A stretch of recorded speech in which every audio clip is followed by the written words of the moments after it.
to the first episode and hopefully a good amount of episodes of this podcast that I record called, or at least the working title for now is called Forever DM, where it's going to be an actual play audiobook sort of style podcast where I mostly play everybody. All the party members and the cast of NPCs for the adventures that you're going to be hearing. I'm probably going to also do an audio version of this, which is just, I'm just going to rip out the audio from this recording and figure out where to post that. I don't know about that part yet.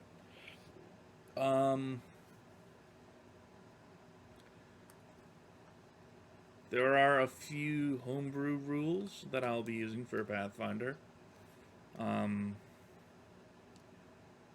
Simple things like most people would be using, like assuming that spellcasters have the needed components so that, the minutia doesn't really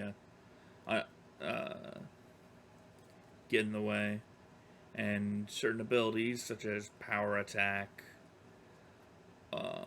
or stuff that wouldn't have to be declared at the start of a action, basically assuming that that's going to be used unless stated otherwise. In this case, it would be, say, a character uses power attack, or rather, a player character uses power attack, and it doesn't seem to be working. They'll stop using it because they're like, well, I need to focus on hitting instead of just trying to do the most damage.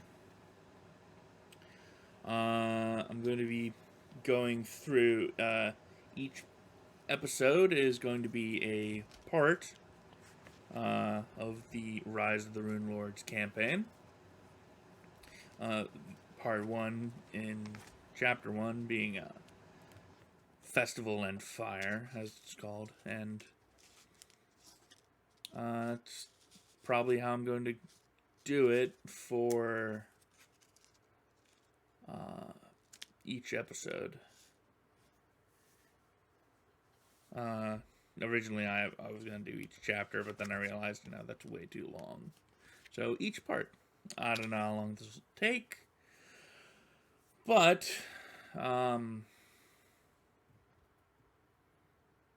it shouldn't take too long. I'm going to do, at the very least, the first bunch of episodes is going to be going over Rise of the Rune Lords, and then the War for the Crown module on Roll20.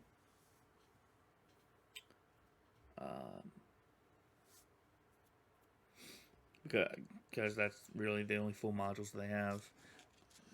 I'm still thinking on whether I'm going to do Return of the Rune Lords, but I feel like there's other campaigns that could be done before that one. But we'll see.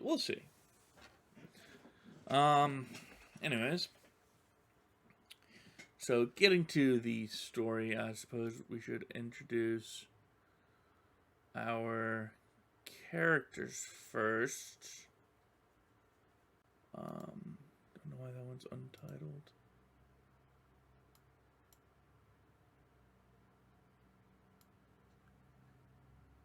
Yep, there's just a blank map. That's weird. Anyways.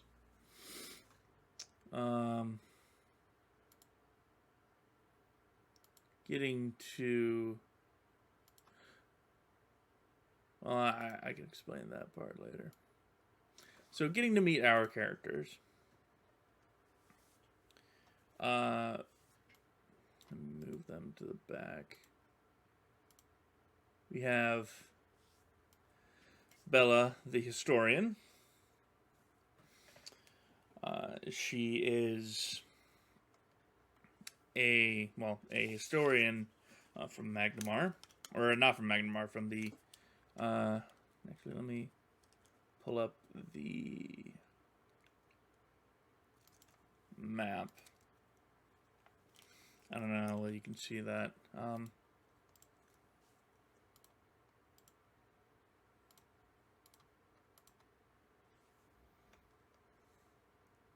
So Bella is from Riddleport.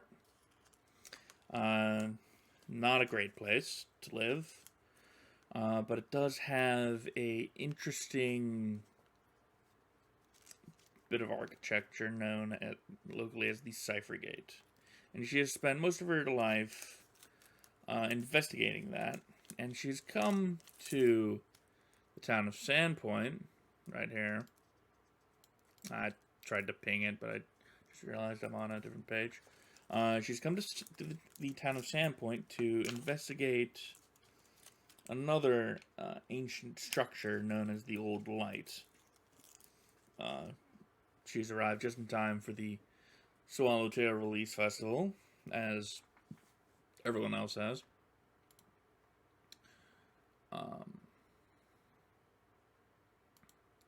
Then there is Ocrist. Oh, by the way, Bella is a human arcanist, who I should probably do this for.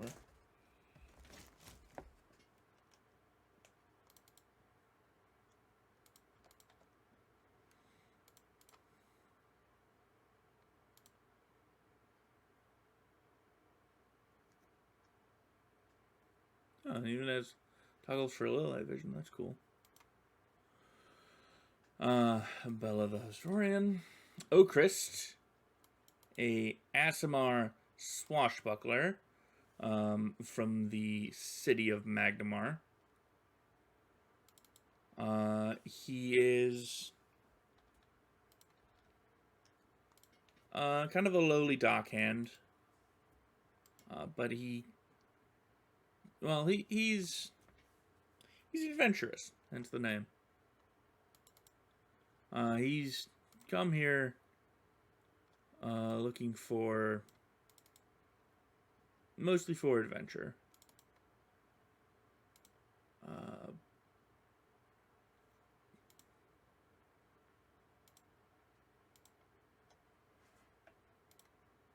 But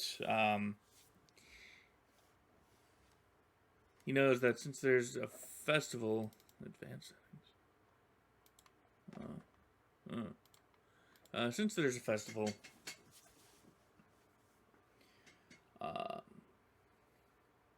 there's always been something he's wanted to try.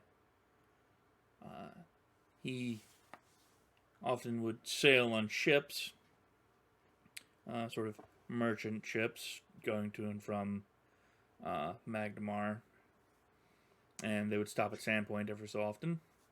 And there's a specific tavern in town that has a certain challenge that he would like to engage in.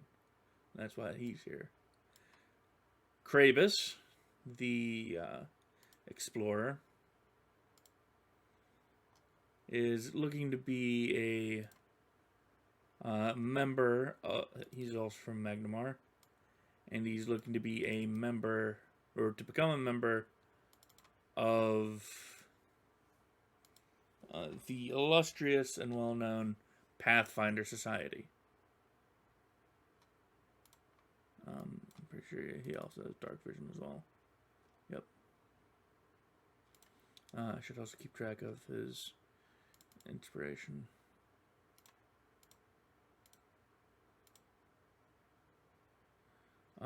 Night vision distance. I believe it's 60 feet for regular night vision.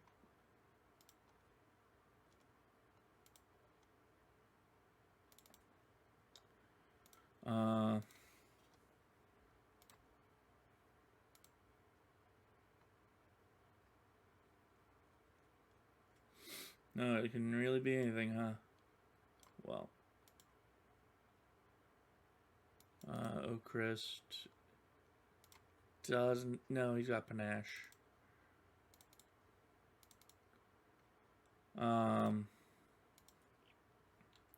So yes, Krabus. Let's come here to get his name known. She actually has 4 things, or 2 things. 4 and 4, and 1 use of consume spells.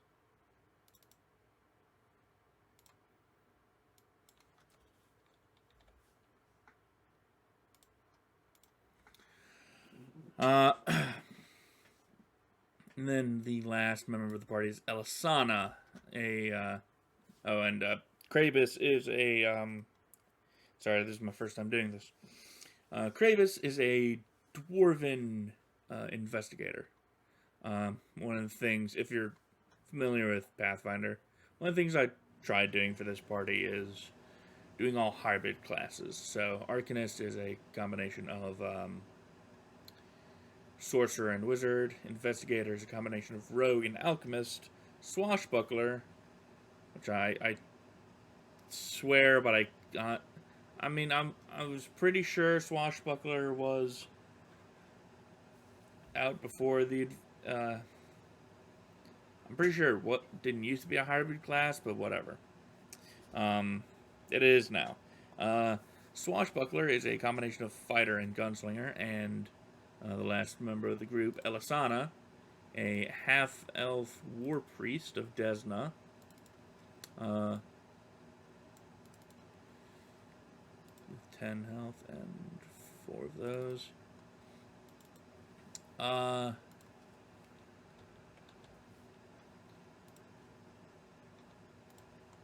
She is here from her home in the Churchain Hills, mostly for the festival itself. She's a avid follower of Desna, and the Swallowtail Release Festival is a festival in honor of Desna, and she has low light vision, and I believe, I'm pretty sure, actually I can just look up half elves.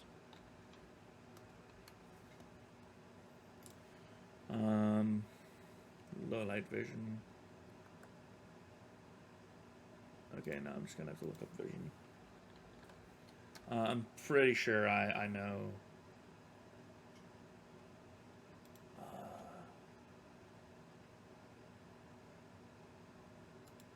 There we go. Low light vision is color vision. Okay. I think the standard is vision and darkness is 10 feet.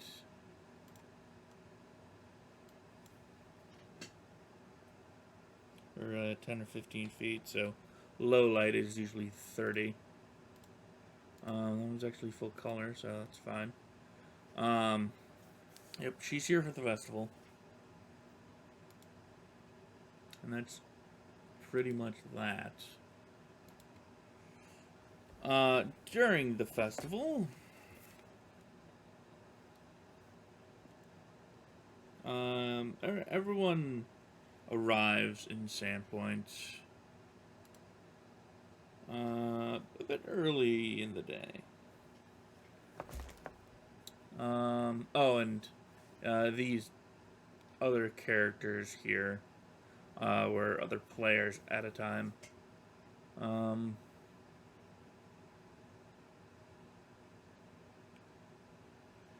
There's no handout for date, is there?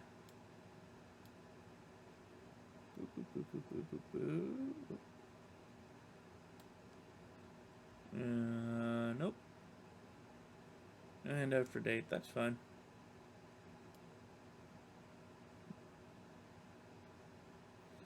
Characters, items, supplemental materials, and pre-generated characters, which are all the iconics. Okay, no date. That's fine. Or was I? Sorry, again, this is my first time doing this. Let's see. The current date, I believe, is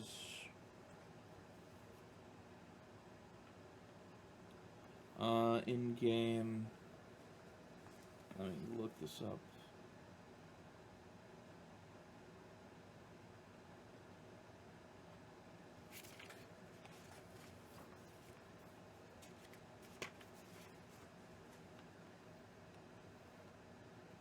Here we go.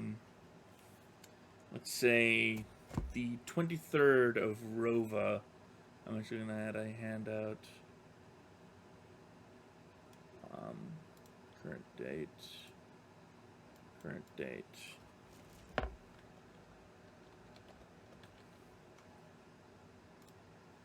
Let's do all. Well, no. Let's do my journal. Maybe edited by me. 23rd of Rova. Let's do a date as well. Let's go with the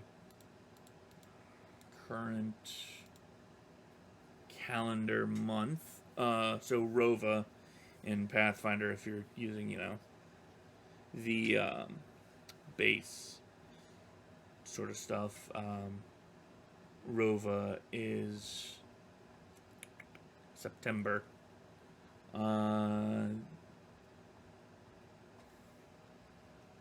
So this would be the autumn equinox. And the 23rd would be Wednesday. Monday, Tuesday, Wednesday. Okay. So it would be Wheel Day on the Pathfinder calendar. Wheel Day, 23rd of Rova. The autumn equinox and the Swallow Release Festival.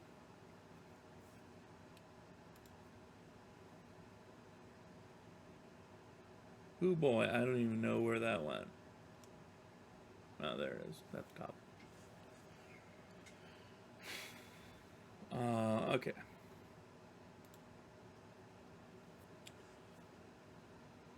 As the characters get into town, sort of early in the day, they sort of putter around the town of Sandpoint for a bit, waiting for things to start, since they all got there relatively early.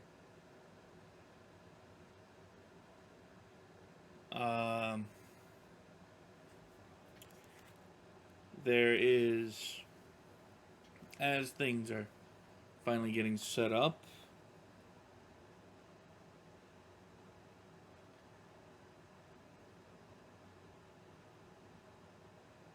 as things are getting set up, there are a few speeches from one from the town mayor, Kendra Deverin, who introduces herself because there are a fair amount of people from that town.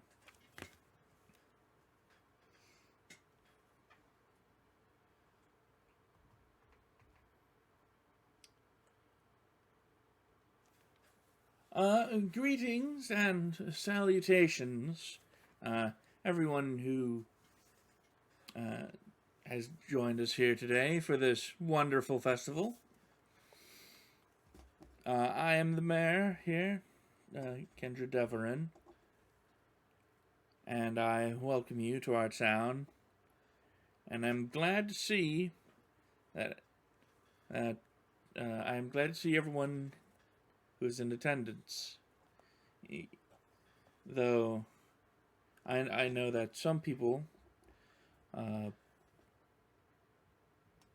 couldn't really make it.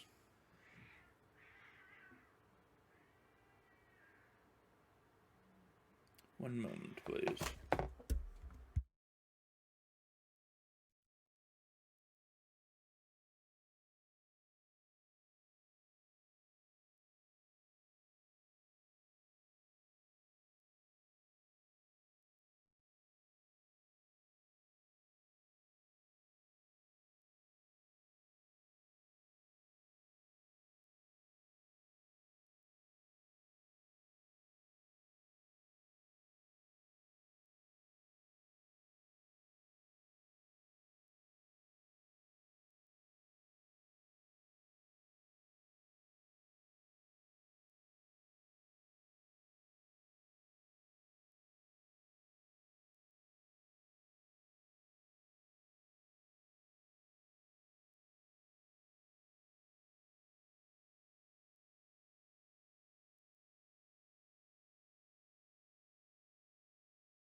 Sorry about that. There were cats fighting outside, so I had to shoo them away.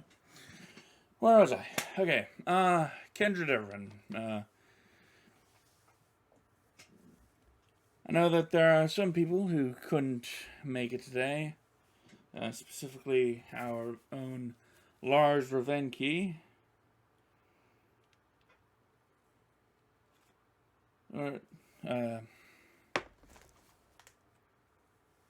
Who? Oh, no, wait. Well, this is truly an auspicious day, ladies and gentlemen. I think I see him over there by the food table. It appears he's managed to tear himself away from his precious tannery to join us today. And that incites a bunch of laughing and a scowl from Lars. Just kidding, Lars. We all love you, and you're a valued member of the community. Who else is brave and has the enough constitution to work at a place other than tannery?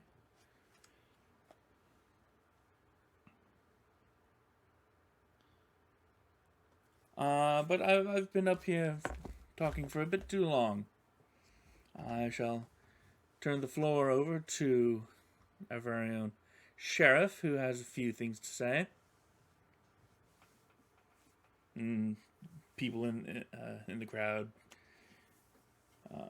clap and cheer a little bit as the mayor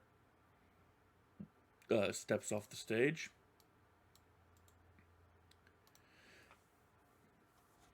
Greetings, everyone. I am Sheriff Belor Hemlock. For those of you who don't know. While this is a day of celebration, I must remind everyone that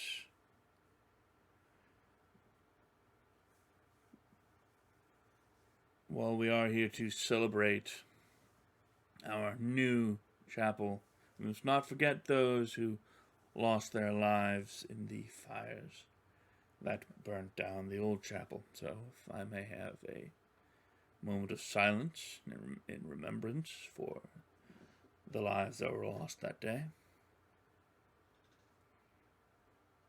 And after a few moments, he clears his throat.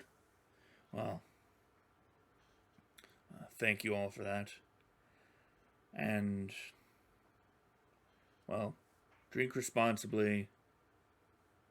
And if you have fireworks, please use them on the outskirts of town. Thank you, and good night. And I suppose the next person... Oh, no, you don't have to introduce... Oh, okay. He just sort of awkwardly walks off stage.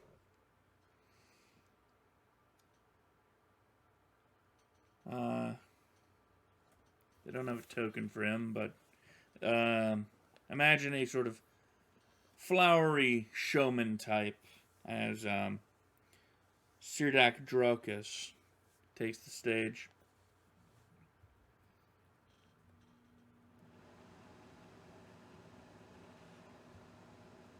Yes, thank you, Sheriff Hemlock, for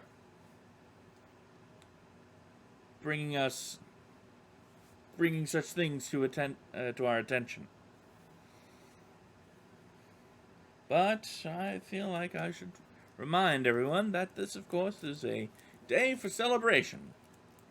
And celebrate we should for more than one reason. I'm happy to announce that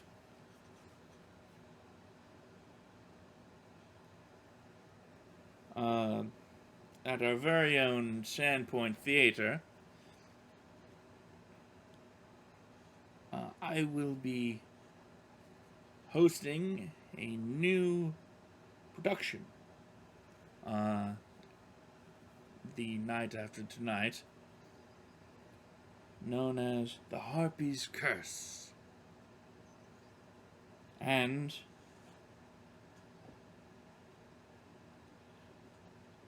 the lead role of Avicera, the Harpy Queen, shall be played by none other than Magnemar's own diva, Aleshanda. And that gets a few oohs and ahs from the crowd. So make sure to stop on by for that tomorrow. I'm sure it's going to be quite the production. And now, I believe Father Santos has a few words to get this festival finally underway. Yes, thank you, Sidak.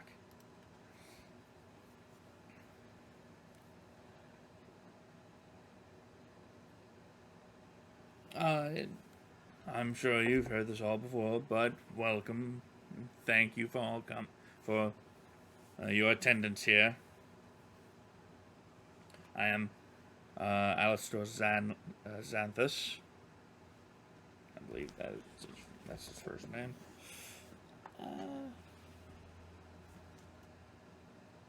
I'm pretty sure I got it right on the first one.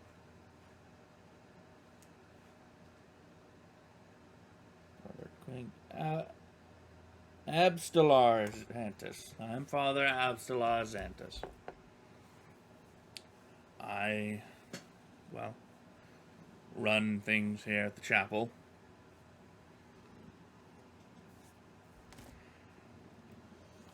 And I'm happy to say that this year's Swallowtail Release Festival is finally underway. And with a round of cheers from the crowd, the festivities begin. There are plenty of things to do, plenty of different foods to eat, from places like the White Deer Tavern, the Hagfish Tavern, and the Rusty Dragon Inn, which have a variety of delectable foods. But I'll mostly have it around lunch. There are plenty of fun and games to be had, including games of hide and seek, sack races, weightlifting challenges, balance beam, and tug of war, and things like that. Not one to pass up on festivities. Oakrest will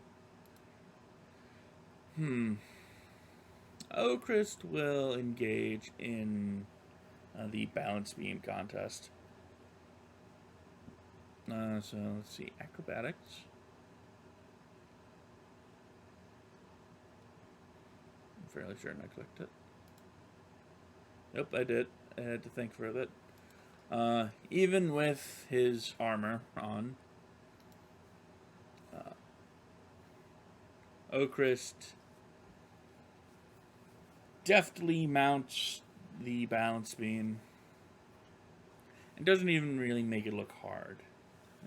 He even manages a flip and a bit of showmanship before the dismount.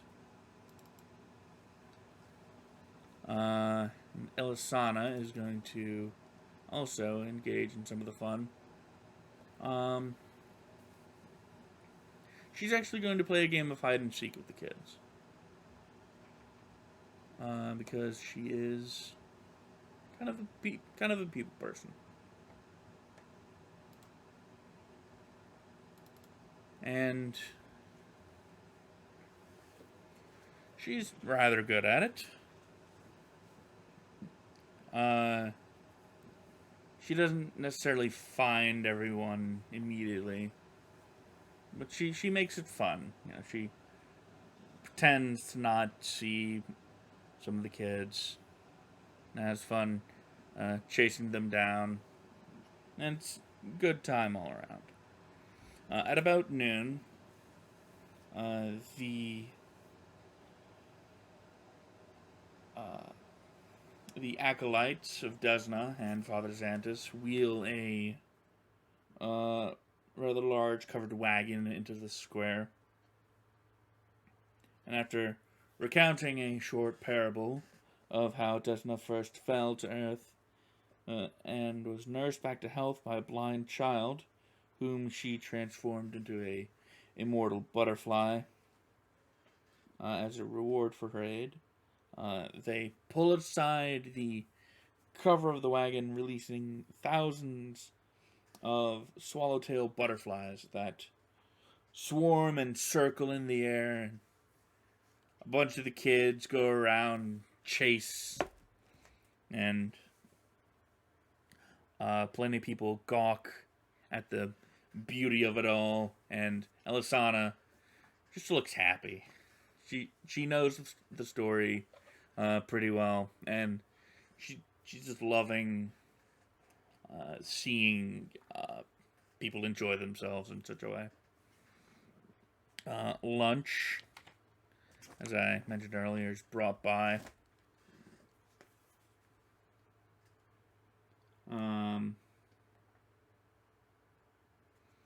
And while each of the taverns in town has brought out fine meals, the obvious winner of everyone's wallets, well, it would be for everyone's wallets if it wasn't for free, because this is a festival, is the Red Dragon Inn's curry spiced salmon and early winter drop mead that kind of overshadows the Hagfish Tavern's lobster chowder and the White Deer's peppercorn venison. But it's all. I mean, I don't know about you, but that sounds like some pretty awesome food to me.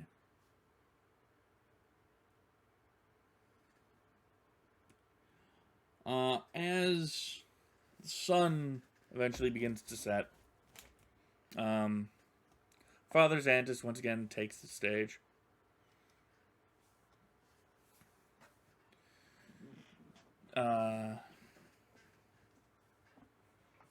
And holds a stone in his hand. And Krabus, being always the inquisitive type, I believe he can use craft alchemy. Let me just look up investigator.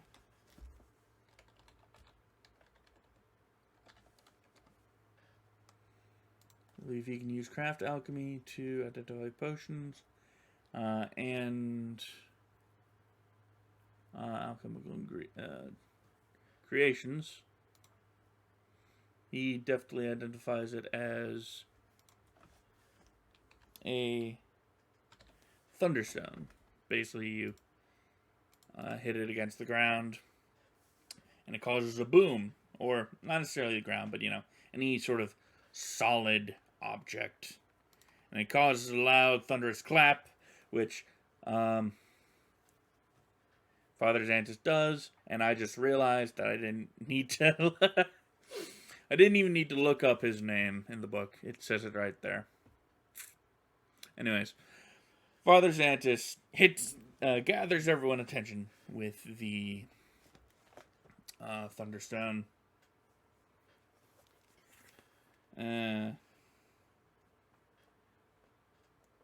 As the almost a sound similar to a crack of distant thunder slices through the excited crowd. Everyone goes quiet, in anticipation for his final speech and the consecration of the cathedral. A stray dog gets startled a little bit by the sudden noise.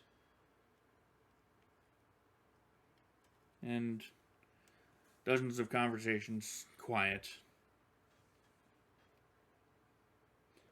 Father Xantus clears his throat, goes to speak, but then suddenly a woman's scream slices through the air. And then there's another and another. And beyond those screams, you can hear what sounds like an odd sort of discordant chanting. Those amongst the party who do speak Goblin, which I believe are Bella,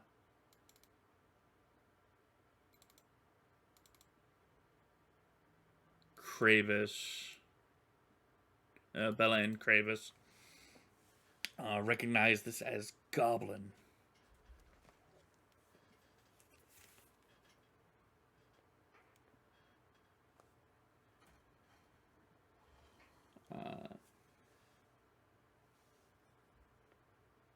And as they both look rather concerned, the crowd parts as something low to the ground skitters by, giggling with a disturbing glee.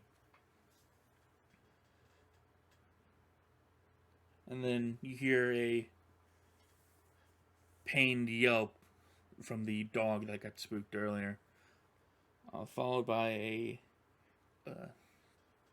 sickly gurgle as it falls to the ground, its throat sliced from ear to ear. And you definitely do see a goblin brandishing a crude knife to taller people, but sword to someone of his stature.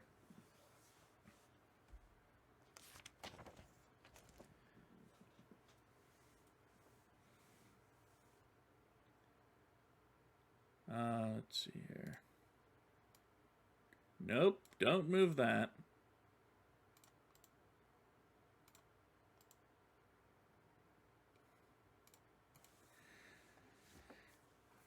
And as shortly after the unfortunate killing of stray dogs occurs, goblins begin streaming into the town. People flee in terror.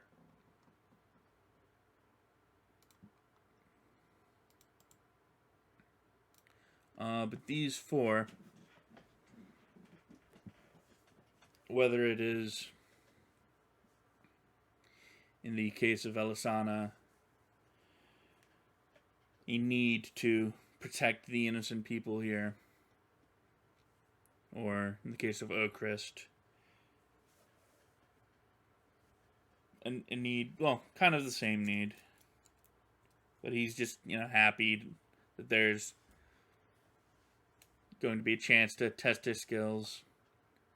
Kravis, obviously, eyes on the prize, is glad for a chance to finally have his name known. And Bella just sort of not too enthused, but everyone in the party makes ready for the assault. So going in order, Bella, very nice, rolls 20 on initiative. Kravis gets a 23. I was supposed to do Ocrist. Or no, wait. Shoot. Okay, Oakrest rolled an 8. I selected Krabus and rolled for Oakrest. Oopsie doopsie. But that's okay, because Krabus rolled a 19. After Oakrest rolled an 8. Elsana rolls an 18. And the goblins roll... I need my VCRA.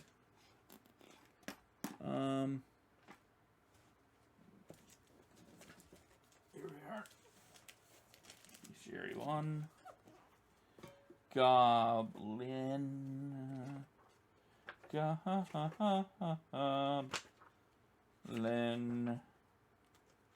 Ghoul, giant, gibbering mouth. Golem. I've gone too far. Organ, no. Goblin. There we go. Ooh, boy, goblins. I'll just roll. I'll just do it from here. +6. The goblins rolled a 17.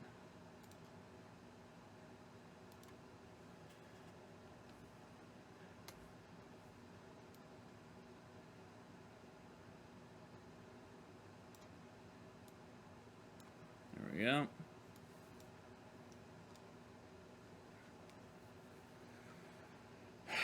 So Bella, being sort of careful, will make use of her armored mask, arcane exploit. Let me just arcanist. Let me just make sure that's a standard action. I haven't played arcanist before, so arcane exploits.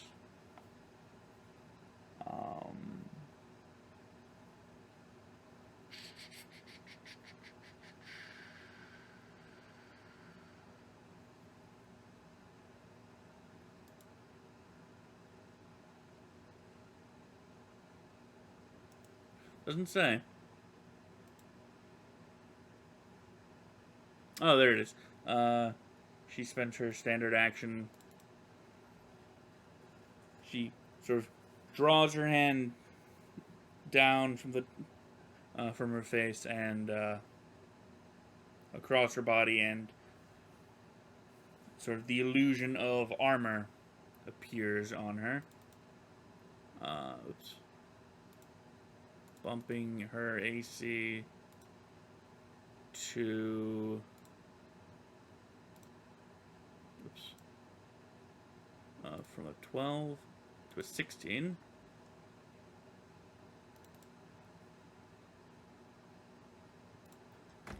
And consuming a point from her arcane reservoir.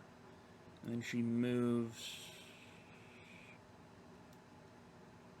over here with her 30 feet of movement to get a better vantage point. Kravis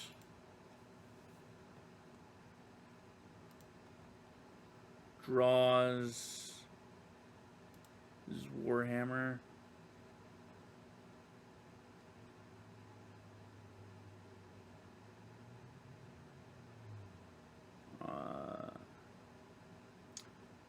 Inspiration on a check. Okay.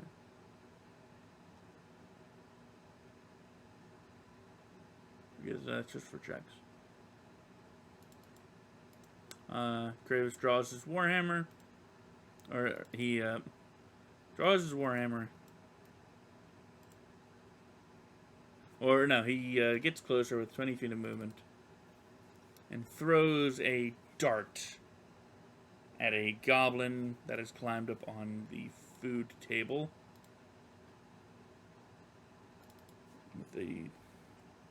With that roll, unfortunately misses. The dart sails past the goblin, who turns and who before was eagerly shoveling food into its mouth, and turns to Oakrist and screams at him with a mouthful of food, and little bits of food and spit will go flying. Elisana doesn't really have spells she can use for this.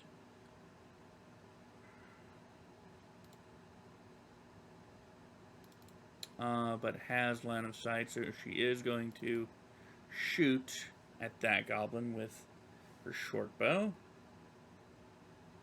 striking it for 6 damage and easily dropping it.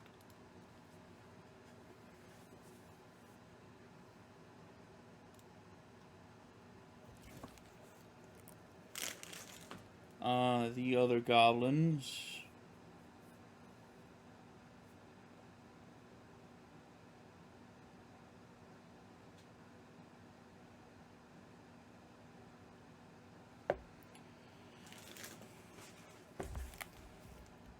one goblin scrambles up onto the table and starts looting his compatriot while also shoveling food into his mouth, and the other goblin will run over and take a stab at Kravis with his crude short sword.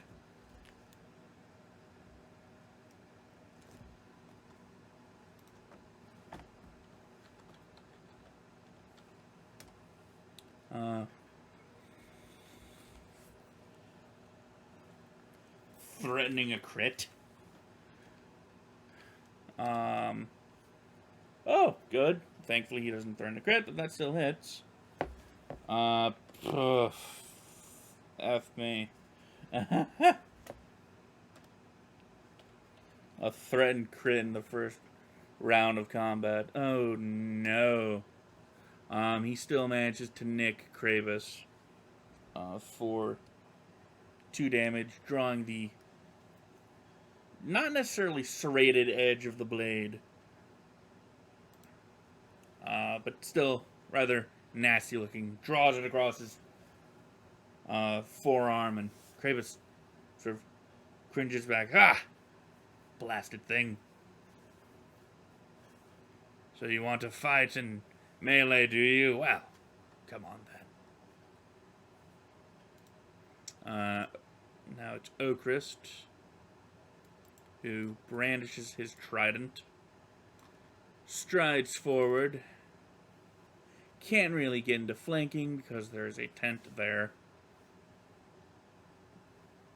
But with a flourish, goes to stab at the goblin, who, now that it is acted, is no longer flat-footed. So that attack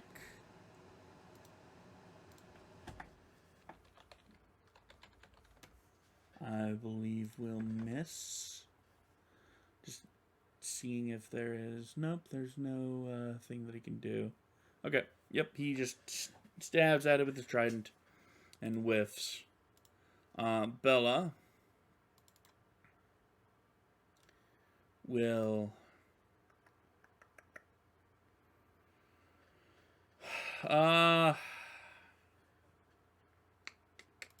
she use a spell. She can use her arcane reservoir, I believe, to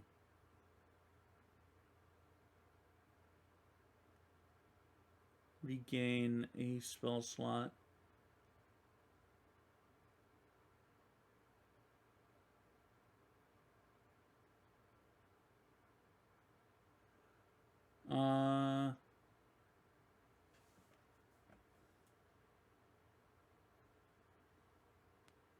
Nope, I'm thinking of the reverse of consume spell, which doesn't exist. Okay.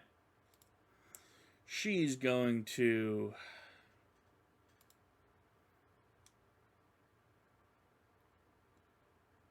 stand back and watch.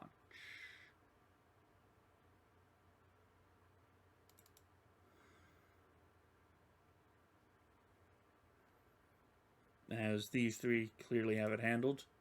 Krabus will draw his warhammer, swing at the goblin and miss. Elsana draws another shot, lines up another shot with her short bow. Firing a melee though, -4 penalty, but that's still a 16. No.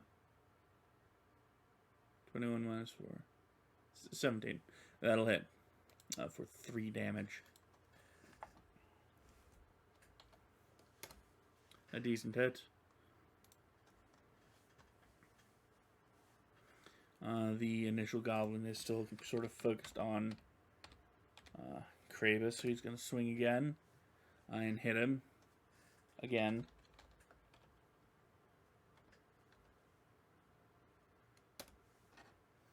Ouch, for 5 damage.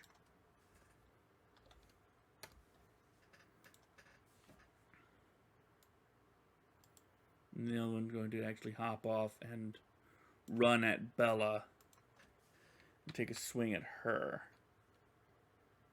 But that does provoke an attack of opportunity from Krabus, who misses. He sees he hears the goblin hop off the table, and as it runs by, with its dirty little goblin pockets jingling with all the silverware that it can grab, he whips around, swings at it with his warhammer, but it deftly dodges it out of the way, takes a swing at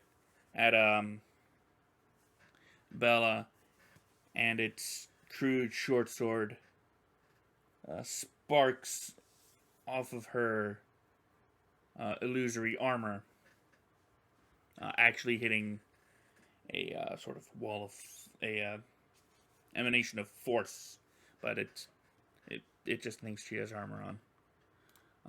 Ocrist will swing again with the trident and not do very well. Bella, now that she doesn't have a choice, will draw her heavy mace and grimace as she takes a swing at the goblin, but it's too wily and too hopped up on adrenaline to really get hit. Krabus will actually shove a barrel out of the way and try again with his warhammer. Even with flanking, though, he just barely misses. Elisana is actually going to go up and draw a star knife, which is, if you don't know what a star knife is, it's basically a handle in the middle of this metal ring with, well, 4 like blades coming out of it. And she's going to take a swing.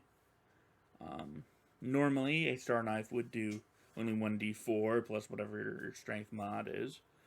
But since she is a war priest and has the sacred weapon ability, it goes up.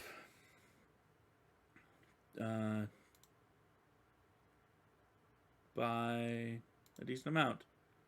So it will be a d6. But unfortunately, she only deals 2 damage. As she cuts into the goblin, it whips around and retaliates against her. Swinging futilely. And swinging futilely and wildly. The other one. Other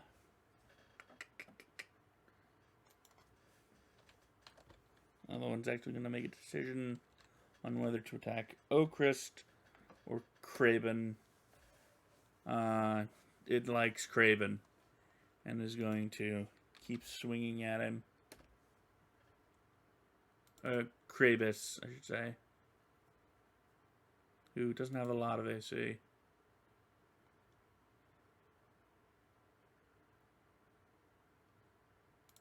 But thus is the plight of rogues and pseudo-rogues. Krabus now taking enough damage to become staggered. He's at 0 hit points, which isn't good. Staggered. Oops. That's not what I want. Staggered means you take...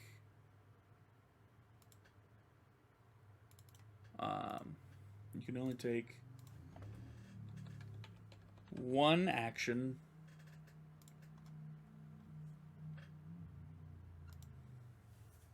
which is either a move or a standard action on your turn. Instead of being able to move and attack, you can only do one. You can still do other types of actions.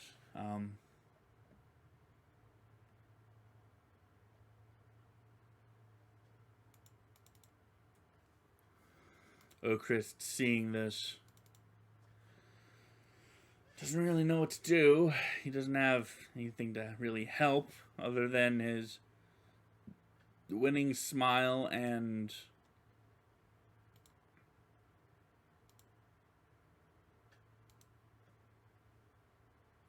his trident.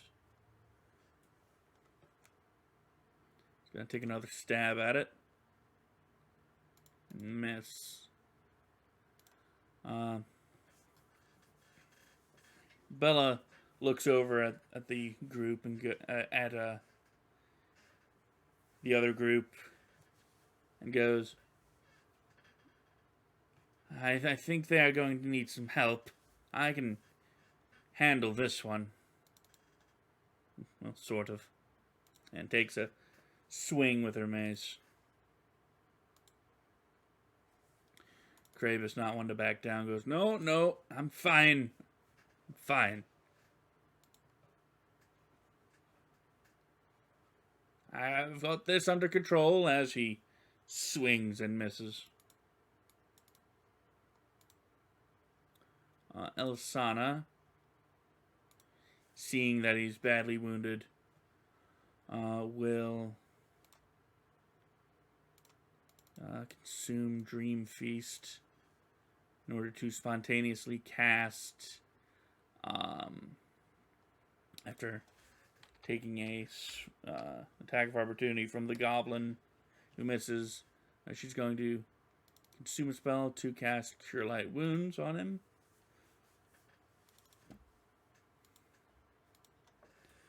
And she goes, oh, don't worry. Everyone needs help every now and again.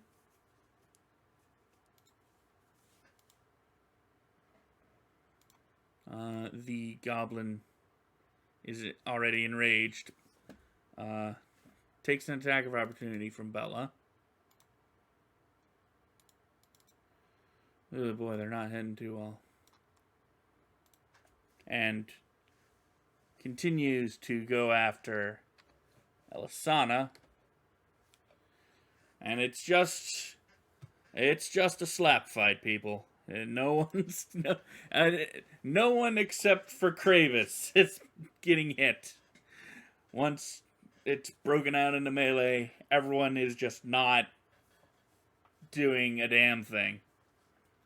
Oh, I forgot about the other one.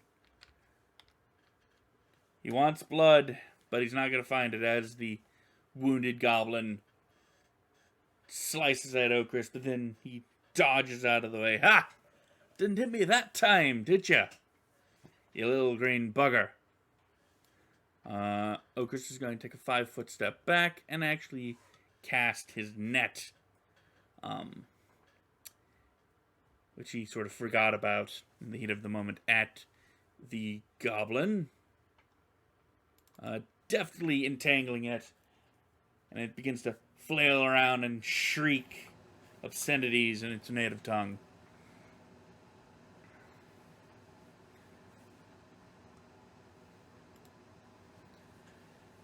Bella,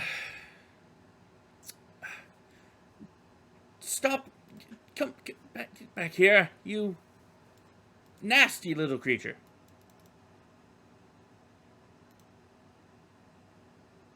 And swings and a miss. Thankfully, the Kravis is no longer staggered, so I can remove that condition. The goblin is, however, entangled, so he takes -4 to Dex. So for him, that means his AC goes down by 1, which is good. But while Kravis no longer has flanking, he's gonna keep trying, and he's gonna keep failing. Because that's how things go around here. Alessana turns to the goblin and goes, "You know, it is rude to ignore someone when they're talking to you." She points to Bella. She's been trying her hardest. And you're a rude little man.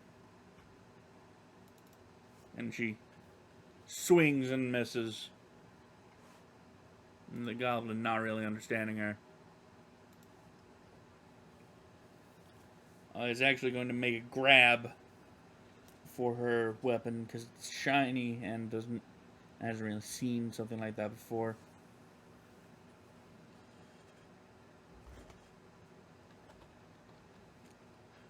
And it looks expensive. But it's going to fail terribly. And gets attacks from Alessana and Bella, who take this opportunity while it's distracted to try and hit it, but just can't. He's too slippery. He's too good. How do you get out of entangled? Net neutrality.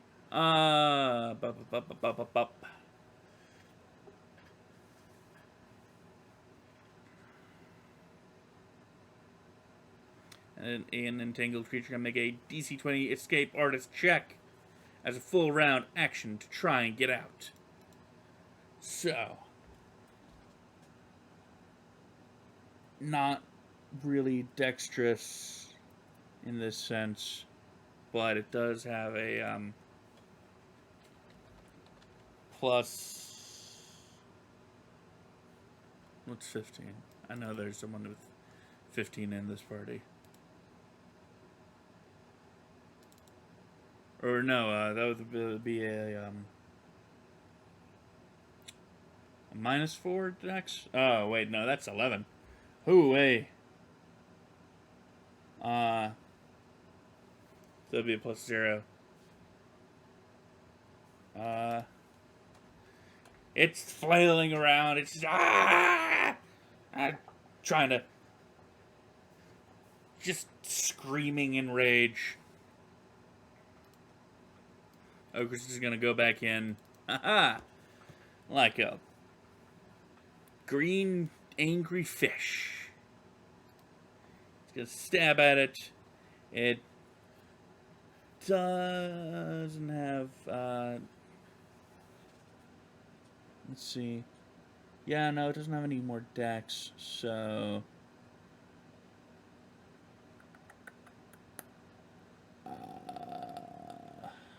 wow. Still nothing.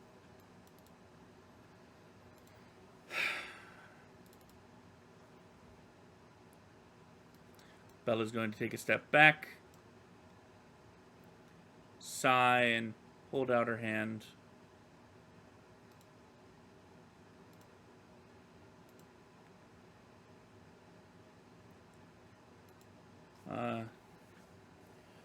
trace a few arcane symbols in the air, and then shove her fist forward, shove her fist forward, and a magic, uh,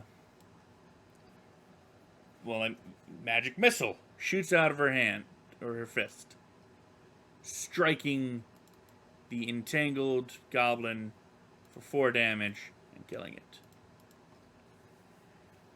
Finally, silencing its screaming, and she huffs. I didn't know that they would be so loud. Kravis looks at her. I had it handled. Whatever. Thanks, I suppose. You're welcome. And he trundles up, swings that warhammer, but just doesn't. Alisana, ooh, that was some fancy magic. How come you didn't do that before? Well, I don't necessarily. I'm not as strong as one would assume. Oh, yeah, well, that's fine.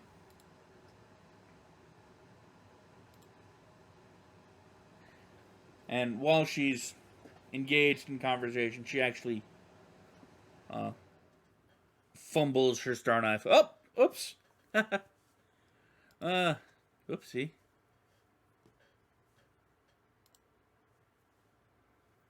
The goblin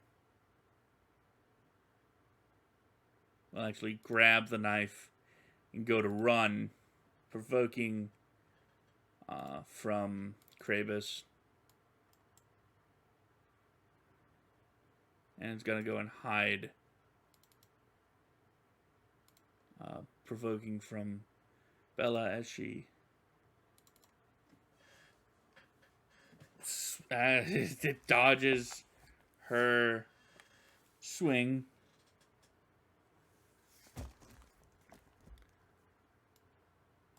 Uh, 20 feet.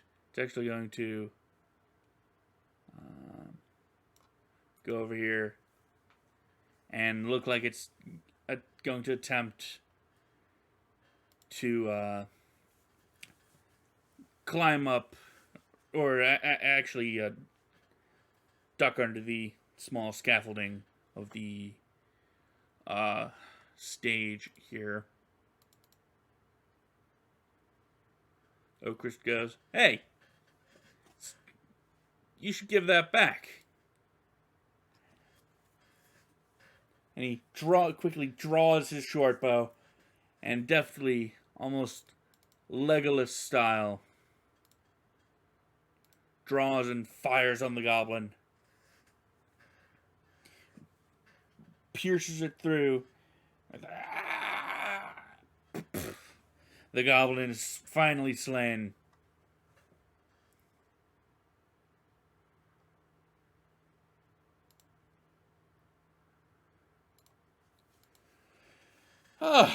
Whew. That was fun. I suppose that's one thing you could call it, yeah. Yeah. Yeah, that was definitely interesting. I would have been real sad if that goblin had gotten off my weapon. That would have been bad. Hi. So, hi. Yeah. I'm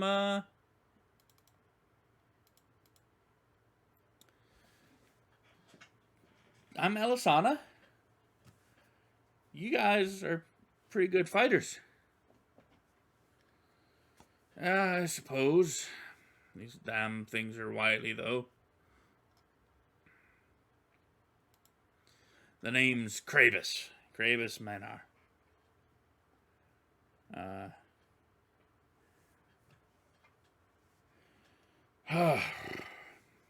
I suppose I should thank you again for saving my hide. I'd rather not start my history off with, well, getting downed by some filthy green-skinned little bastard. He kicks the goblin beside him after Oakrist untangles it from his net. Yeah, it looks like it had you on the ropes there, man. I'm Oakrist, by the way. Aye. And you are Miss, fancy spellcaster? Bella Dillarus.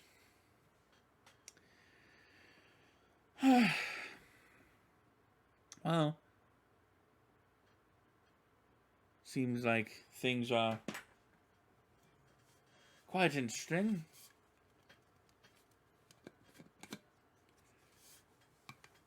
You don't suppose that there's... Well, you don't suppose there's any more of those things around here, do you?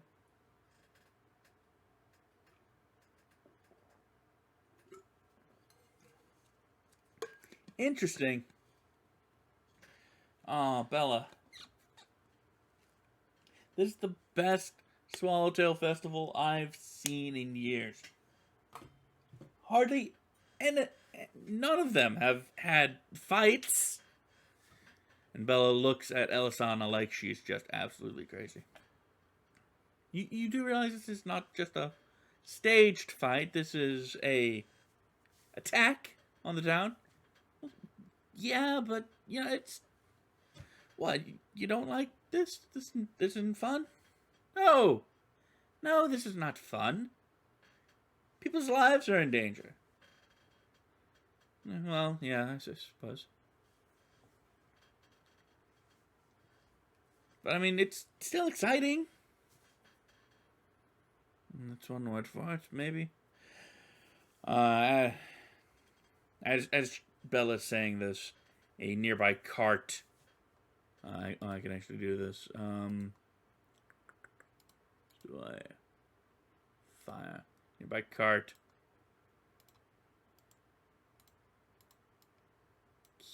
Catches a blaze. Burst. Burn. What? What are you not doing? Oh. Wait. No. Why is it not working? Hello? Explosion. No, not working. Ah, the effects aren't working. That's no fun. But anyways, a nearby cart catches on fire. And several goblins brandishing torches giggle and dance. And then take notice of the party. Yeah. Definitely looks like there's more of them. Ah, great, great.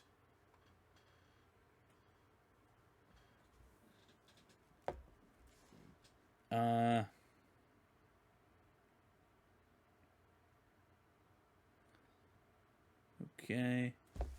Gonna roll, keeping with this initiative order. I'm gonna roll for the, oopsie doodles. I'm gonna roll for the pyros.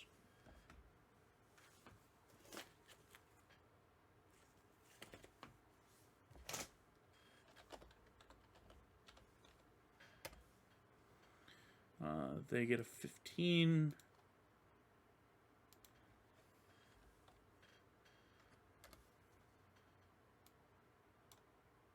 Oops, nope, that goes back there.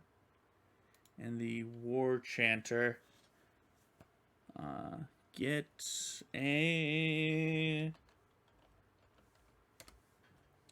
23. So the female goblin will go first. I grabbed the wrong person. In the initiative.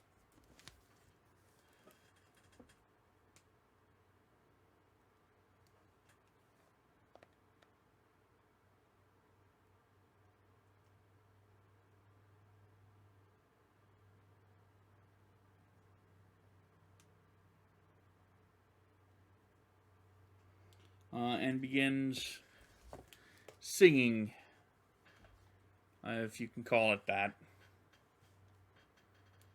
And sort of strides forward and brandishes its weapons.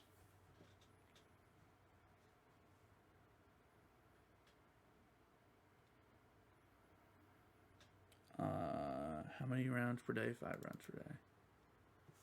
I'll just put some dots on it. 1, 2, 3, 4, 5.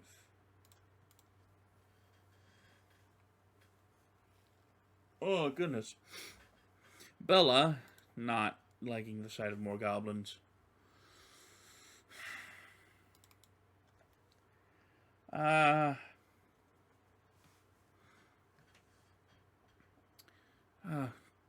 I don't really have that many offensive spells, I'm afraid. I didn't necessarily expect this.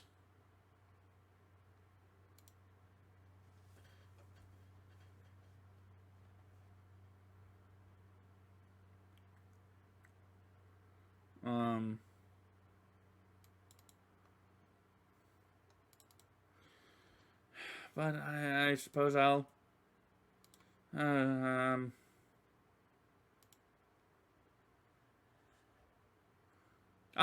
yes, of course. And she draws a short spear from her back. She have to move at all. She has to move up about 35 feet away. Yeah, she has to move up about to here to throw lay short spear.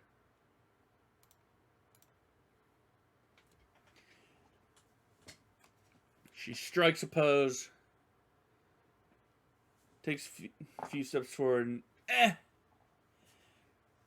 throws it towards the war chanter, and it clatters uselessly to the ground in front of it. Well. Hey, no worries. You tried, at least. Switching to her short bow, she's going to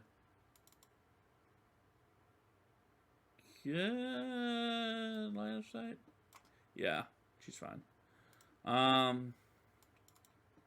She's going to switch to her short bow, take a shot. The shot goes wide and impacts the table behind the war chanter.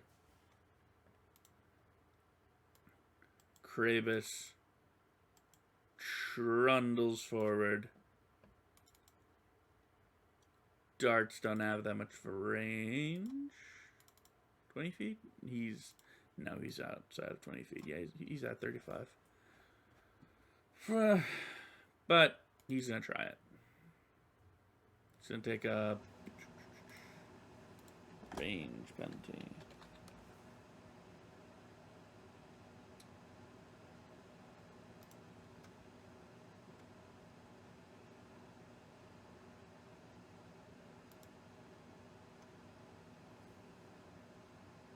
It's going to take a -4. Or no,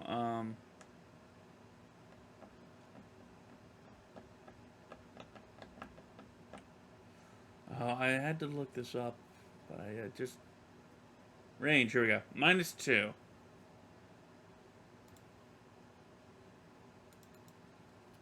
It actually hits the wooden shaft of Bella's short spear, and Bella looks over her shoulder as if just to go, really? What? better at the pub with these, anyways. The goblins.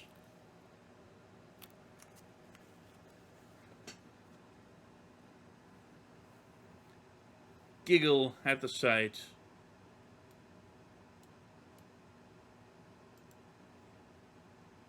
$25 and surge forth. 30, 60.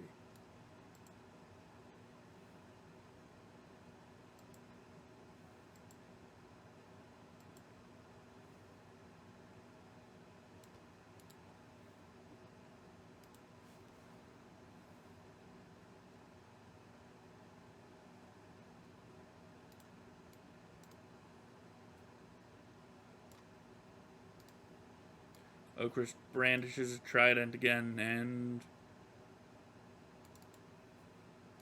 takes a swing or stab and misses.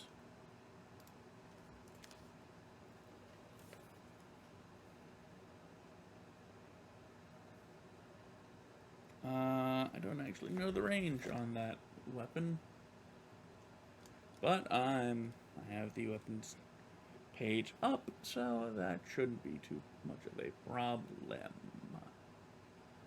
Whip. Whip it good. Yeah. 15 feet. Whoops, whoops, whoops. Nope, that's wrong. The goblin war chanter is going to do stride forward. Still singing its nasty goblin song. Actually, wait. Can she hit it from there? Nope, she's going to have to stride forward. And attempt to draws a whip. And aims.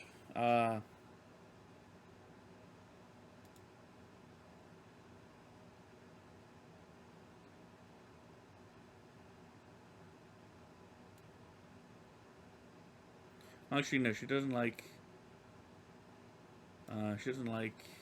Elsana, who nearly shot her, and gonna try and trip her.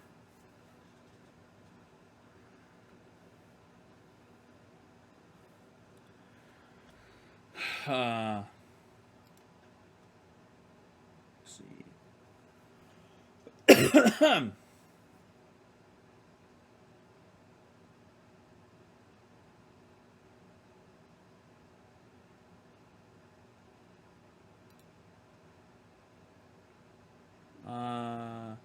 Okay, so it'll just be a CMD. Okay.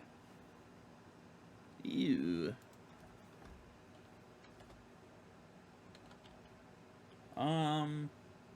Actually, that ability.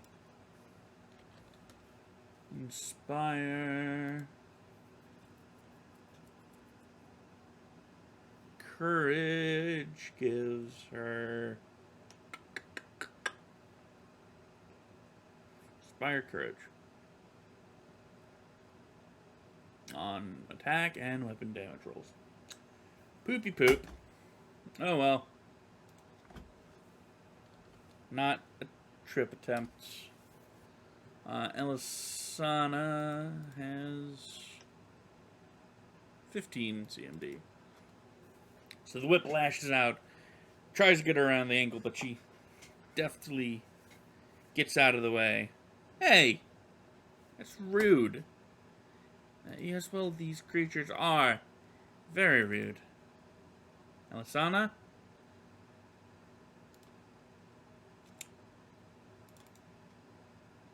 And there's the first critical of the round, of the encounter, of the adventure.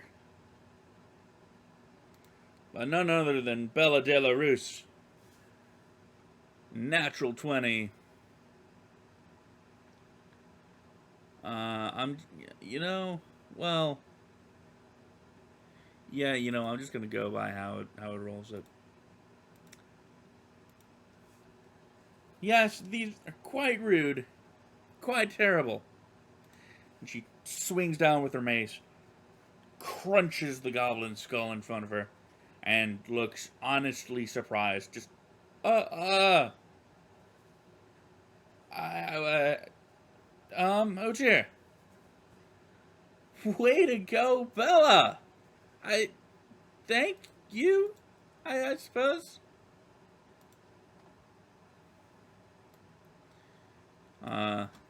Elisana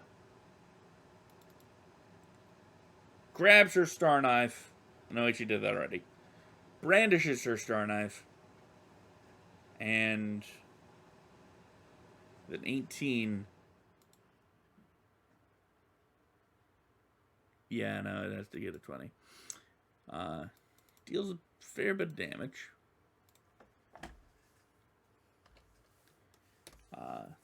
To the war chanter. Kravis moves in. He's actually going to go over here. Risking getting hit. But is still going to take a swing at the this goblin here. One at the back of the pack. Still nothing.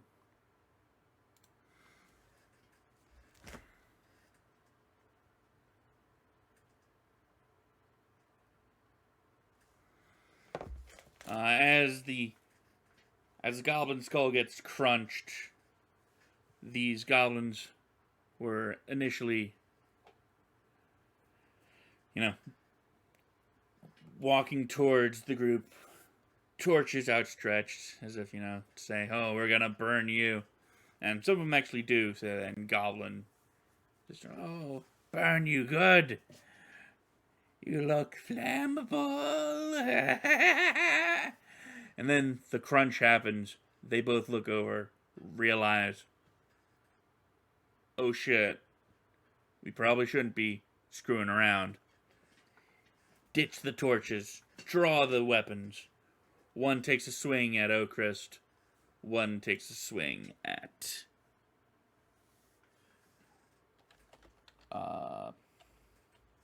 Kravis. The one for Ocrist hits,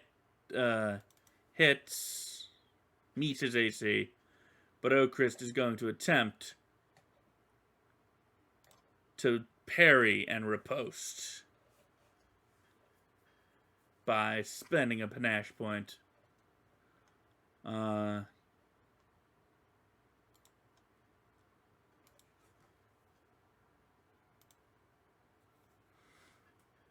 He does not do it.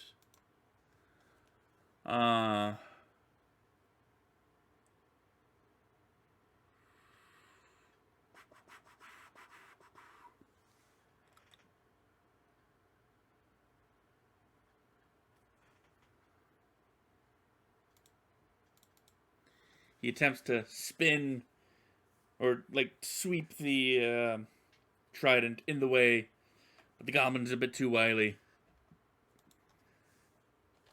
and slides the point of that nasty little spike at him.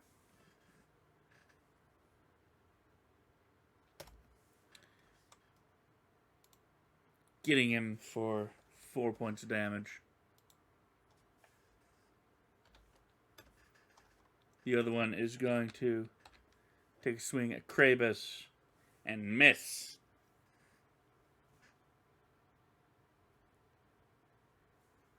Surprisingly. Ocrist.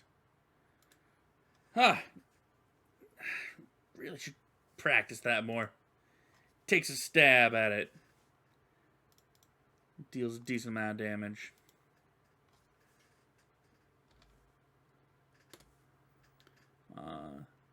Goblin.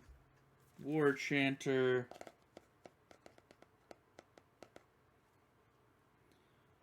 Decides that Bella is the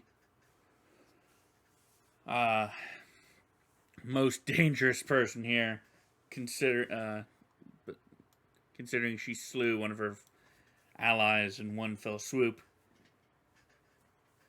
takes a step away from Elsana,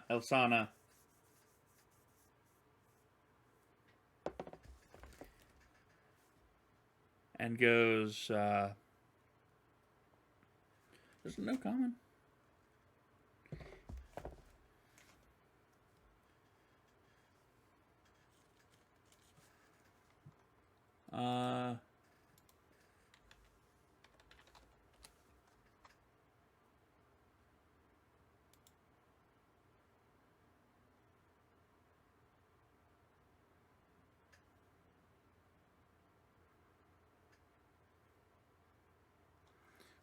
She points at Bella, and in common goes,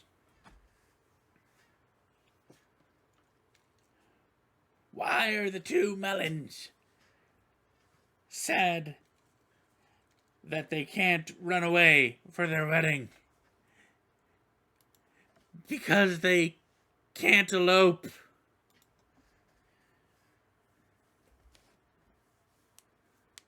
He casts hideous laughter upon Bella. I believe that is a will save. Yep, it will save. Does Bella have any additional things? No. No. No. No. Okay, so straight up will save.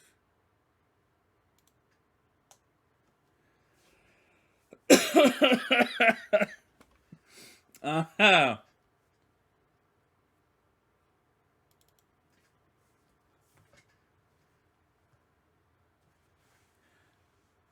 Bella, usually quite stern and quite serious, suddenly an uncontrollable grin cracks her face. Elsana hears, a cantaloupe! Oh dear! And Elisana, shoot, I'm getting the names mixed up. Bella falls on her back, just laughs at the ridiculous joke.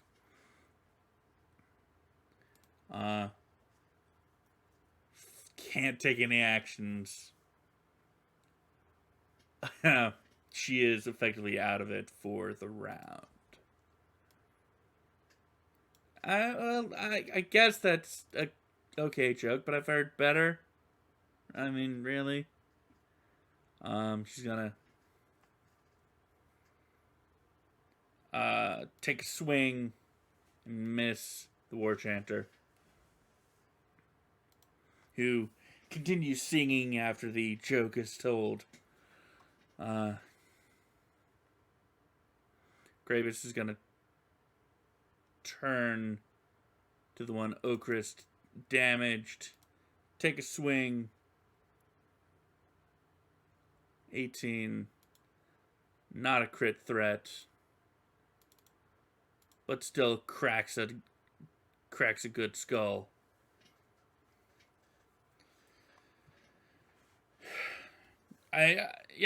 No, that one could have used a bit of work, but I guess it's sort of funny. Maybe. I mean, it makes sense. I'm just really surprised that these things speak common. While he's distracted, the goblin swings at him. Doesn't confirm the crit. But still deals a nasty 5 damage. Right. Focus.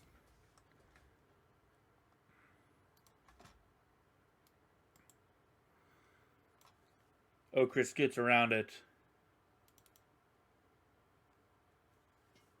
What did she say? I think I missed the joke. I was kind of focused on, this. And gets a panache point back. Oops. As he fells the goblin with his trident.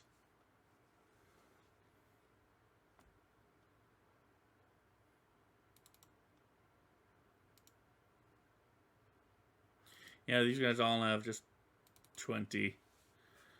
The war chanter, seeing as all of her friends have fallen,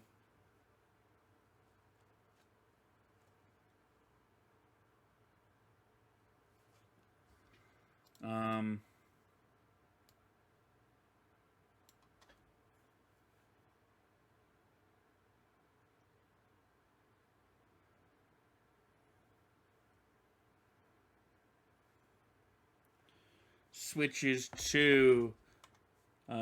tactics, and instead of singing about war and violence, begins a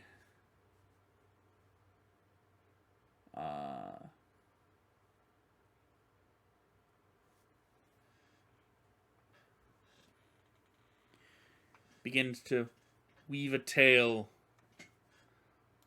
of intrigue and mystery, and everyone needs to make a will save.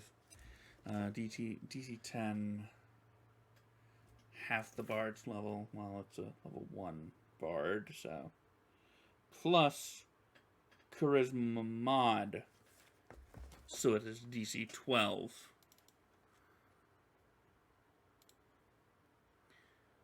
Bella stops laughing, is fascinated by the tale. Ocrist feels the arcane influence of the goblin's speech, but shakes it off. Krabus just glowers at the goblin like, what? And Elsana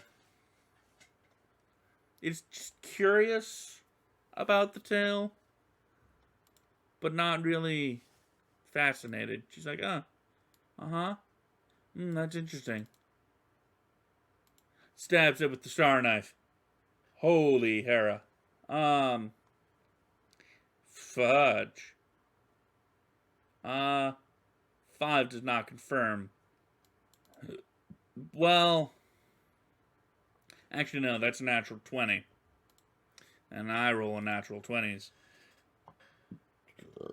As automatic confirms. She slays. After a few moments of oh, that's an interesting story. And almost just kind of casually just slices and just opens the throat of the war chanter. And as it dies, Bella blinks her eyes. Oh dear. It did a thing to me, didn't it? Yeah, I think so. Still, nice work with that goblin. Thank you. Nice work, I suppose.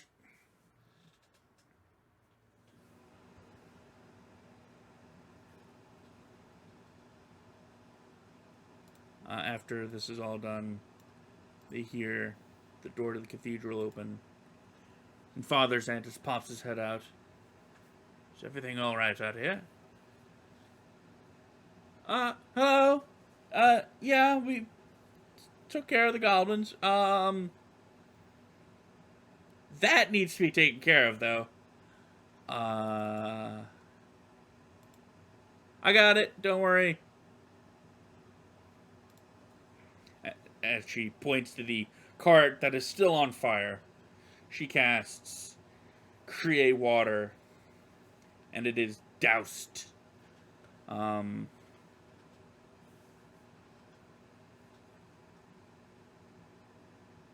a loud hissing.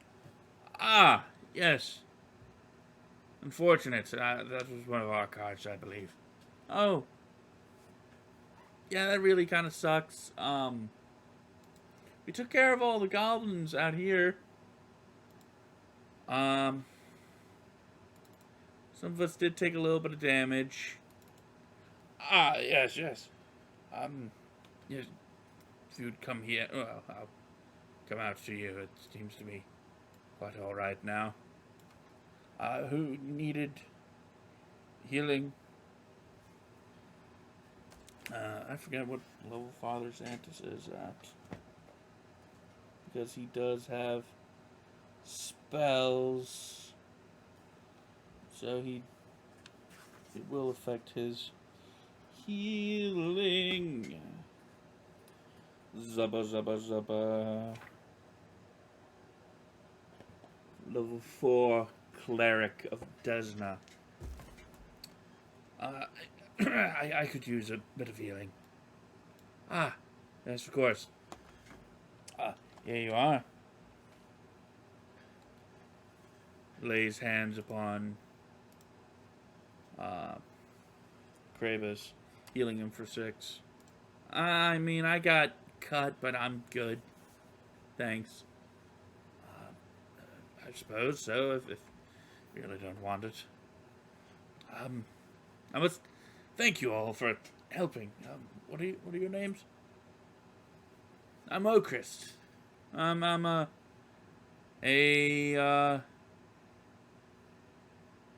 noble son from Magnemar.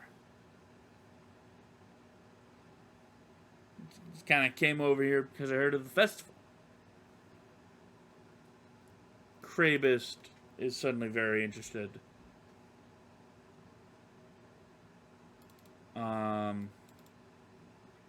I clicked the wrong thing again.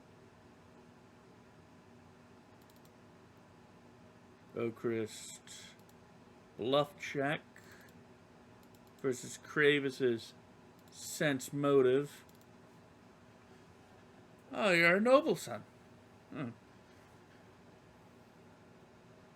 That makes 2 of us. Well, not really a noble son, but I'm a Krabus Maynard.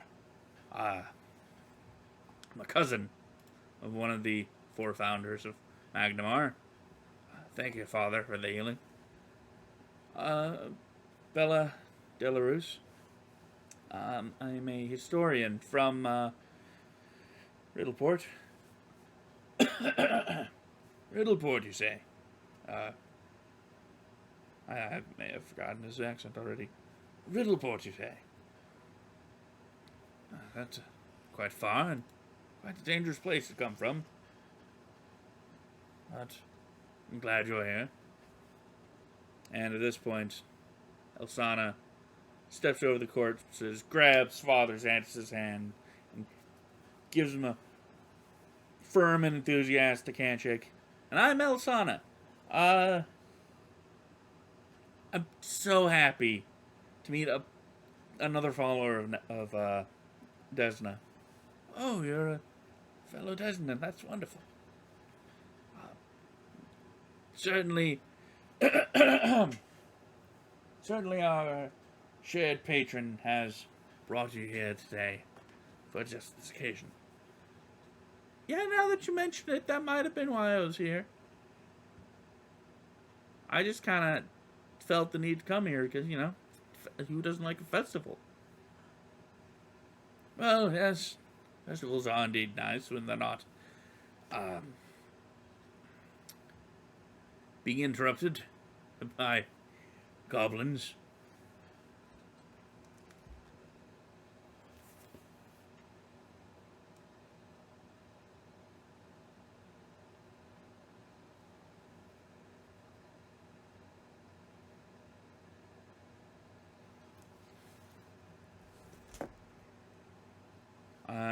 And speaking of interruptions, from the north,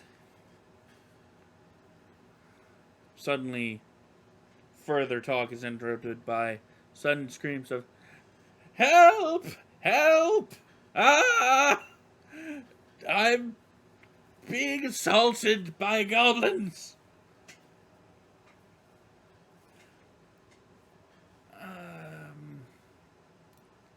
yes. Speaking of interruptions, yeah, another gift before you all go. And he heals. He lifts up his necklace of his holy symbol of Desna.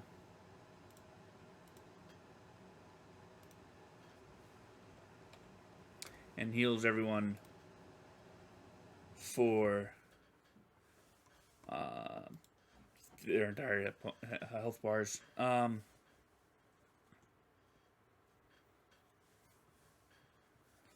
You should probably take care of that. Yep. Yep. Yeah, let's go. Come on. Well, don't run so fast. Dear.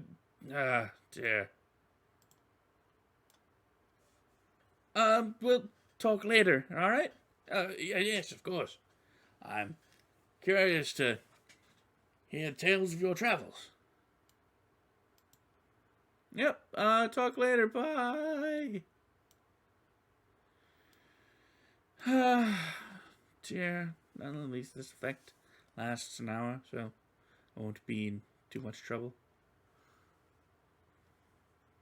As they get to where they heard the screaming, they see a man cowering behind some barrels.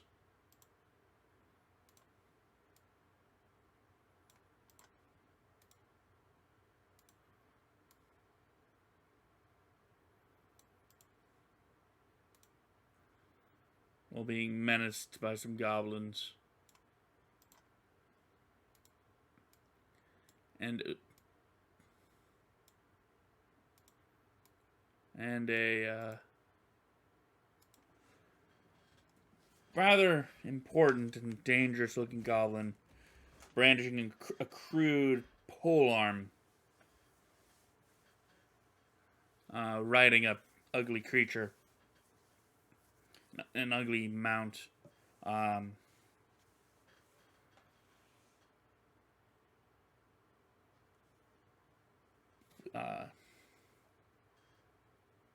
Uses his polearm to slay the dog that was trying to protect the man, who shrieks more. Ah, no!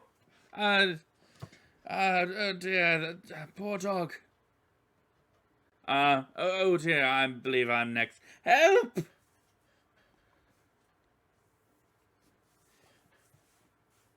Chris skids to a halt. Don't worry. We're here to help. And initiative is rolled once more.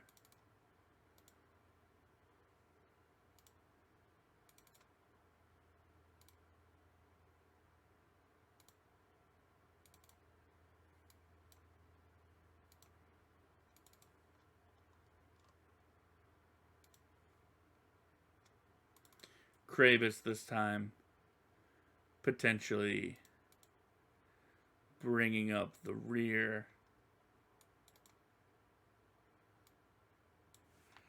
Okay, 3 goblinoid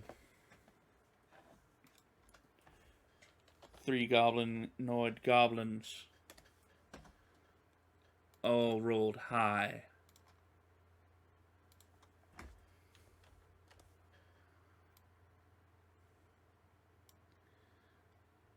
The ugly creature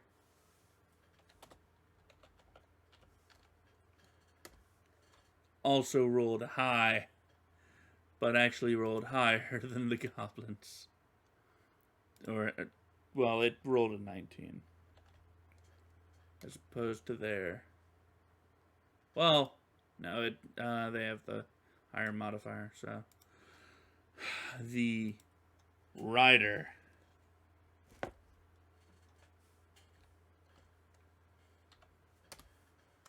rolled even higher with a 22. Oh no.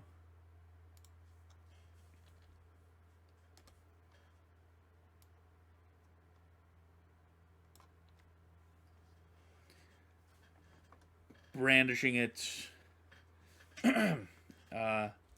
pole arm at the fancily dressed fellow as it hears Okris declare, "We're here now." It looks over, draws lays its pole arm across its lap, draws a bow, and fires.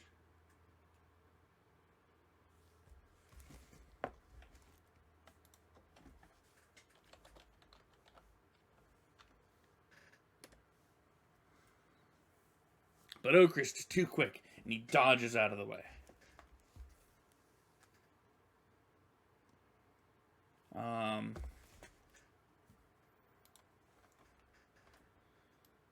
She would actually probably be back here. The goblins swarm.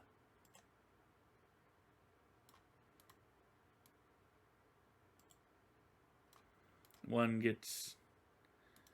provokes an attack of opportunity from Okris, who deftly pierces it as it runs by.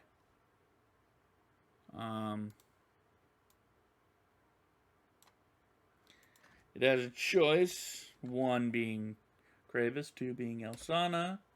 It's going to swing at Elsana with its crude weapon. And miss, even though she hasn't done anything. She runs onto the scene. "Yeah, we're here." "Whoa! Hey! I was talking." Rude. The other two swing at Okris, both missing as he continues his deft dodging. Whoa, hey! Quit trying to slice my legs, man. The dog and rider get a slightly better vantage point. Elsana chops at the goblin in front of her with her star knife and just gets it right in the head. Just drives the blade down into its skull. It shrieks and crumples to the ground after she draws the blade out of its head. And Kravis goes, "Whoa, goodness. You ladies are strong." "Yep. I'm pretty strong, thank you." "Oh, dear. Of course, more goblins. That one looks rather dangerous." That's the wrong character sheet. I don't like that, so... Yeah. She draws the arcane symbols in the air, thrusts her fist forward, and actually glows a little bit with arcane energy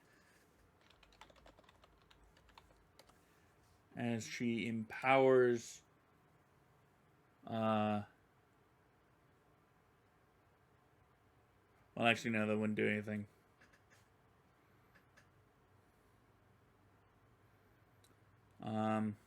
So she doesn't do that. Because that would just be wasting a point of her arcane reservoir. So she's still gonna magic missile the rider, strike him for 3 damage. And it draws another arrow and points it at her, and she goes, "Oh dear, I may have... Oh dear. Whoa, hi. Alright, let's get out of here." And Okris is trying and stabbing, but they're still wily goblins. And Kravis, okay. The mystery of the stretching dwarf is actually going to go up behind it. Go, Here, lad, let me show you how it's done. He says as he swings and misses. The rider, having actually been attacked,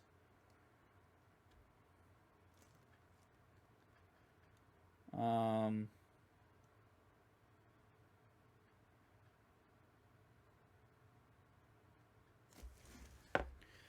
I forgot that it takes a penalty because it does not have mounted archery.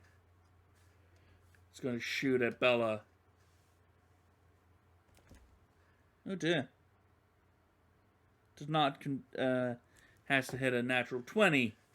Came stupidly close. Pierces through her magical armor, though, dealing 3 points of piercing damage. She, blasted thing.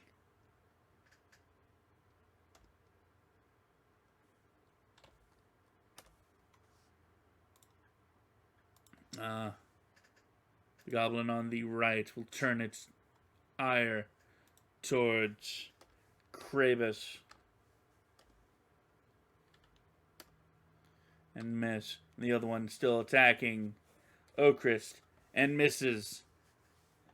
The dog stays where it is because it hasn't been told to move. Elsana moves up. I mean, that worked so well last time. Let's try it again. Swings with him and misses. Her swing goes wide.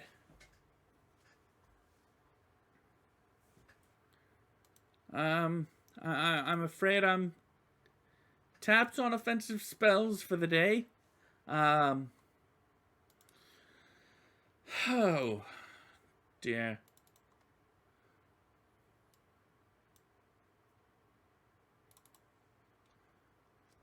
Bella begrudgingly goes up and misses with her mace. Ocrist now in flanking, stabs with the trident, needs a 16, gets a 14.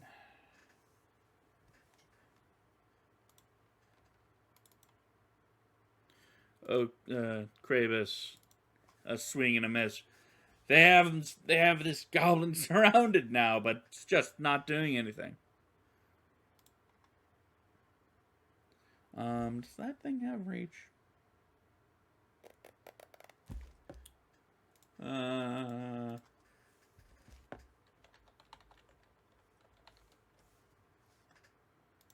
that a reach weapon? It is. From where the commando is, for reference sake, it's on, since it is mounted, it's actually on the same square as its mount. It's gonna swap out the short bow for the polearm and take a swing at Krabus. Suffering no penalties since it does have the mounted combat feat. Hitting him, drawing the wicked edge of its horse chopper across his back, dealing a nasty 8 damage. Krabus cries out, "Ah! Blasted goblins! Really? Who knew that crude weapons hurt? The other goblin, delighted that the dwarf is taking damage, swings and misses. This one swings. The other one continues its assault on Ocrist, barely missing. Goblin dog not close enough to do anything.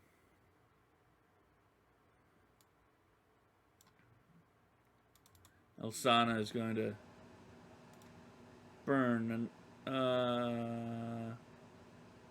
yeah, she's going to burn another spell to cast Cure Light Wounds.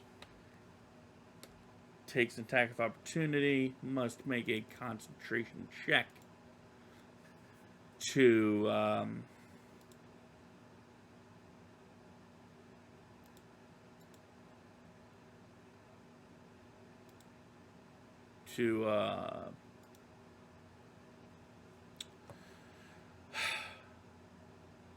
oh, cast all cure spells at +1. Right. Let's make a concentration check and not lose the spell. Doesn't make it. She reaches out to heal Kravis. The energy gathers in her hand. She puts her hand on his shoulder, and the spell fizzles as suddenly the goblin pokes her in her side for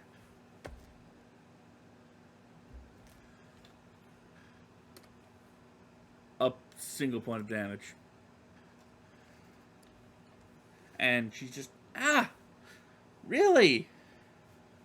Oh man, sorry. The spell, I lost it. Quite fine. Just focus on the matter at hand, eh? Oh dear, we're both out of spells. That's not great, but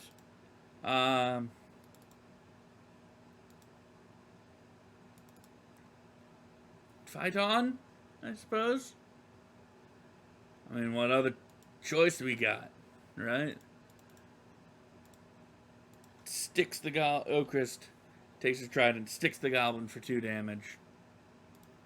Kravis, not one to back down. Swing and a miss. The goblin commando cackles with glee at the sight of dwarven blood.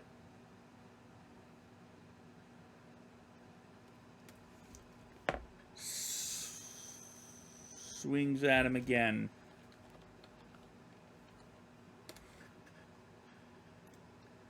And for the second time today, Kravis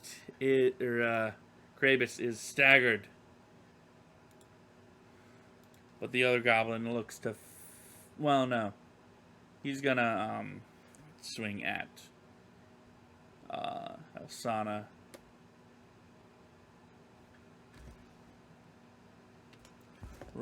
Needs to roll to confirm. Does not. Because I believe she has 18 AC. Does not confirm, but still sticks her.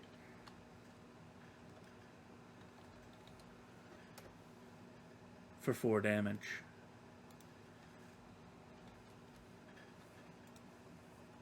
The other one gonna go after Ocrist.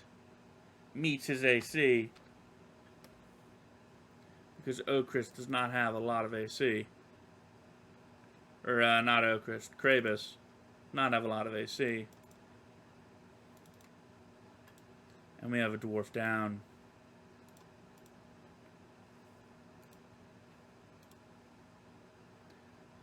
Elsana, seeing this, stabs at the one that downed Kravis. Does nothing. Bella. Does nothing. Does Elsana even have stabilize? I just thought of that. No, she doesn't. Ocrist. I flubbed on the turn order, but that's fine. Stabs the goblin. Fells it. Steps over it, taking a sort of defensive stance.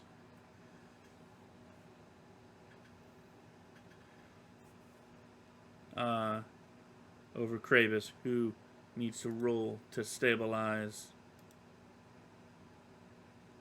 And does so. He's unconscious, but not dying. The Goblin Commando, satisfied with itself, turns on our half-elf And nat 20's her. Oh, goodness.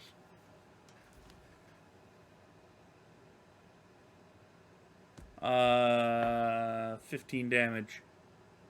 Wow. 15 damage? Really? Wow. Downing her as well. That's rough, buddy. Wow. She's negative 10. But her con's 14, so she's got 4 rounds. This is looking pretty bad.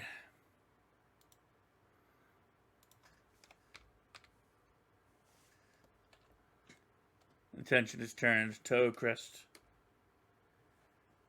But he dodges out of the way. The goblin dog froths at the mouth. Elsana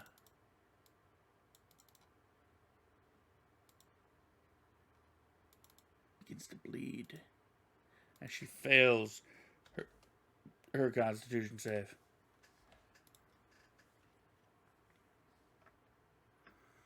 Bella looks distraught and worried.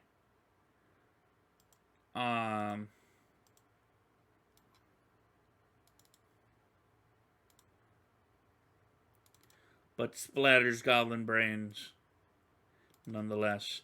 This is really bad. Yeah, it's pretty bad.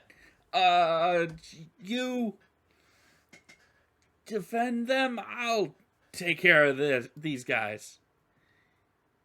And he steps over Krabus.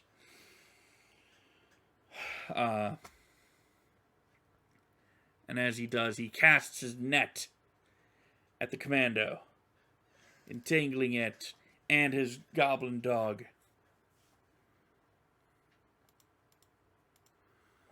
The goblin commando has to 17. I believe that's a +3. Yeah, 17 on Escape Artist. Does not do it. It needs a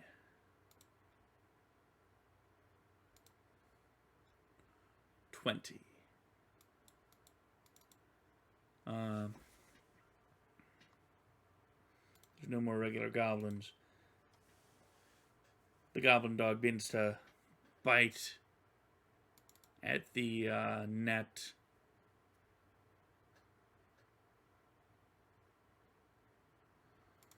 Is going to make a strength check to tear at the net. Strength of 15, so it's +2.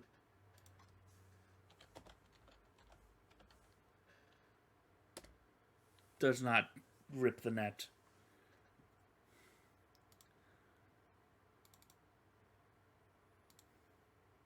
Things are looking grim for Elsana as she continues to bleed.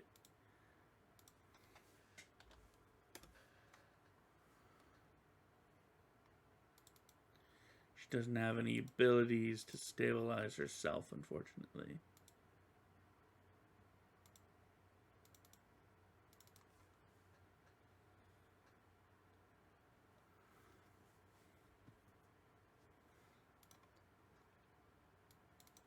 Bella looks at the entangled goblin. Looks at Elsana. I'm not a trained medical professional, but I think... No, that's not working. Oh dear. Okay. Oakrest, bravely brandishing the trident.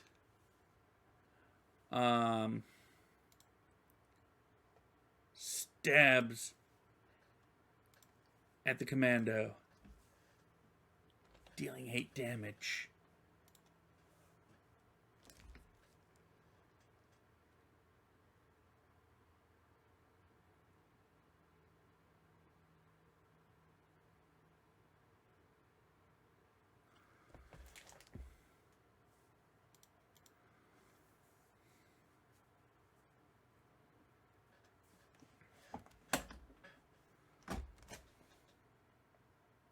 It draws a potion.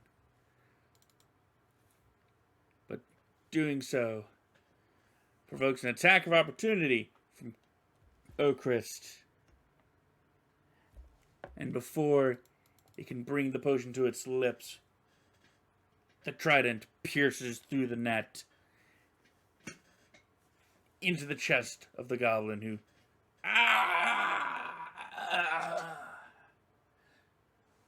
dies. And the potion, tink tink tink, falls to the ground. All that's left is the dog, who still thrashes about, doing its best to escape now.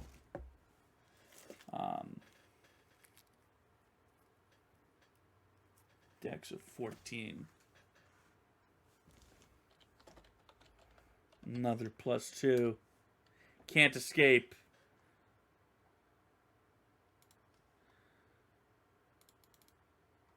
Elsana.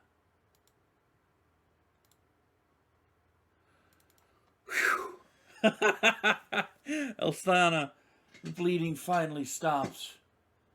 She's still breathing, but unconscious. She's gonna need some serious medical attention. Bella, seeing this, oh, thank goodness. I think what I did worked. Do you, you know what? I'm just going to help any way I can. At this point, she doesn't really like the look of this creature, but she'll take a swing at it. Dealing 3 points of damage.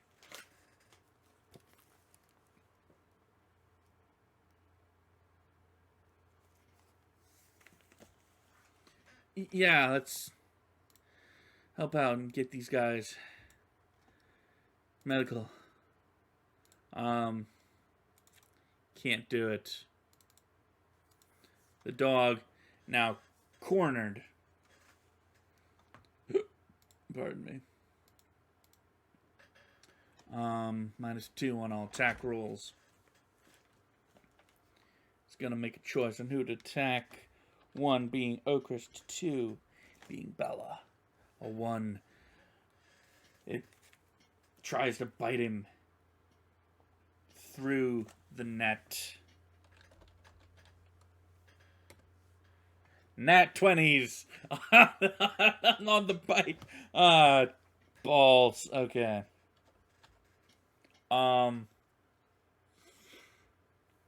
You know what? He's gonna try to parry and riposte. Does not. But he tried it anyways, because that's one nasty looking creature.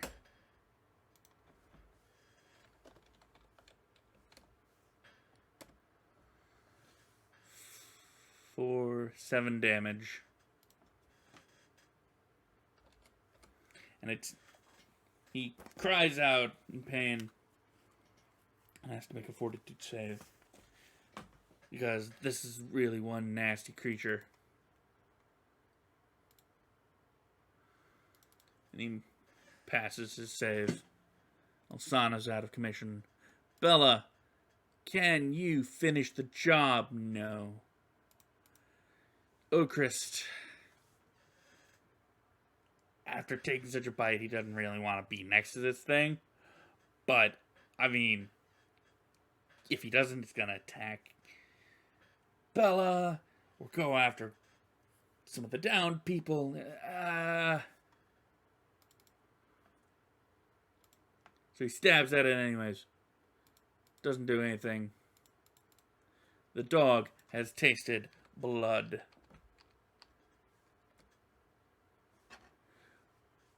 But Ocrist's chainmail is tough, and it doesn't get it a fine bite like it did last time. Come on, this thing doesn't have much AC. A miss.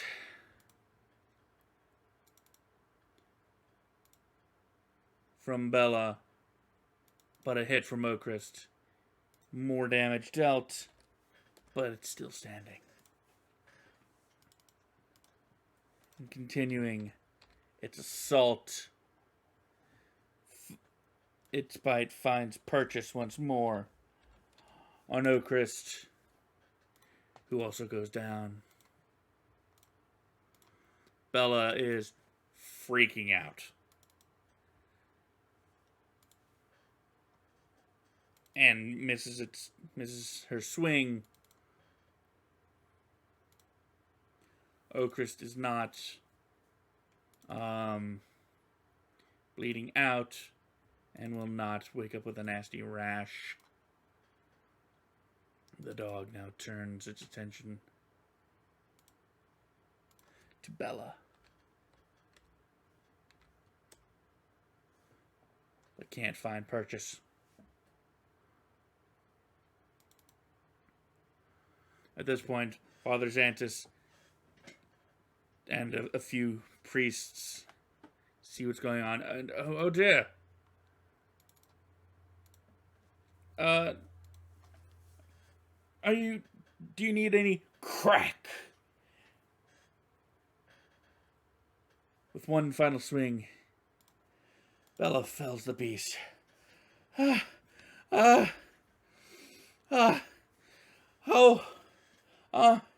Yes, assistance would be nice. Would be very nice. Thank you.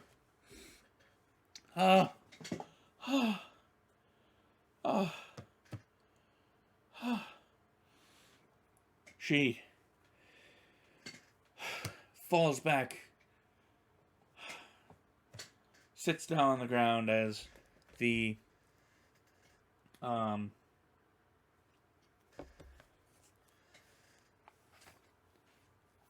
priests and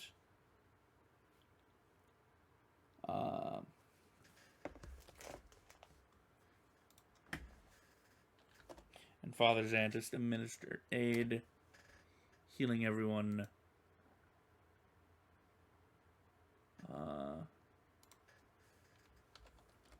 for 8.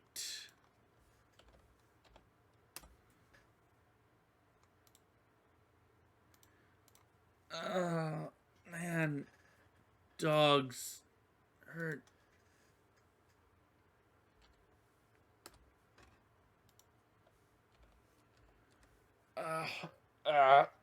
Oh, goodness. Goblins. I'm alive. Oh, gracious. Is it over? Yeah. Yeah, I think so. Oh, man. She's not fully resuscitated, so Father Xantus leaves Cure Light Wounds on Elsana. Oh, it hurts. Yes, I know, child. Combat tends to do that, but you're alive.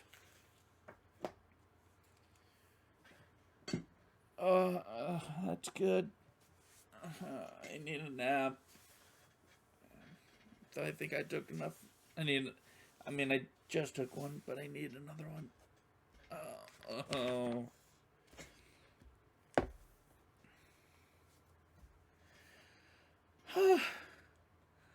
Wow.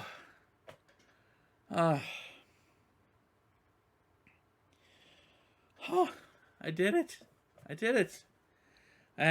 Wow. I actually killed the beast.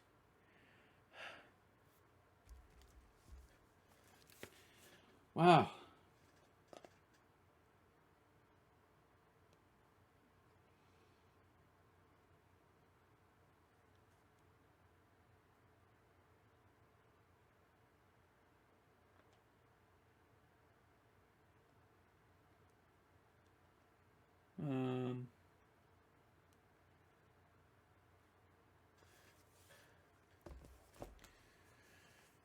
At this point, the fancy man pokes his head out from behind the barrels. That was quite an amazing fight. I'll be honest. Um, sorry, I didn't help. I didn't. I don't have any weapons on me. I'm afraid. Um, but congratulations, you four, and thank you for saving me from a most certain goblining. Um, I'm Alton Foxglove. Who are you for? Uh, uh, who are you? He asks most of his.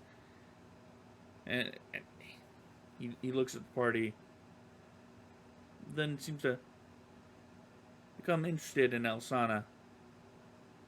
I, um, sorry, I'll get up. It's rude, kind of rude to lay down when other people are. I'll just stand up. Um, ah, ooh, Elsana, uh, follower of Desna. Hi, Aldern. Ah, Grabus Manor of the Magnamar Manors. Yeah, we did it. Thanks to her. Yeah. Oakrist, by the way. Um, if you should be thanking anyone, it's her. She's the star this time. Bella Delarus. I wouldn't necessarily say I'm the star, but I suppose I helped. A little bit more than that, my dear. You quite the formidable spellcaster. Not only slinging spells like, well, a highly trained spellcaster, but so brave and so boldly rushing in.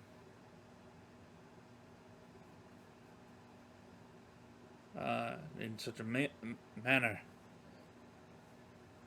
against a dangerously armed opponent and its foul steed.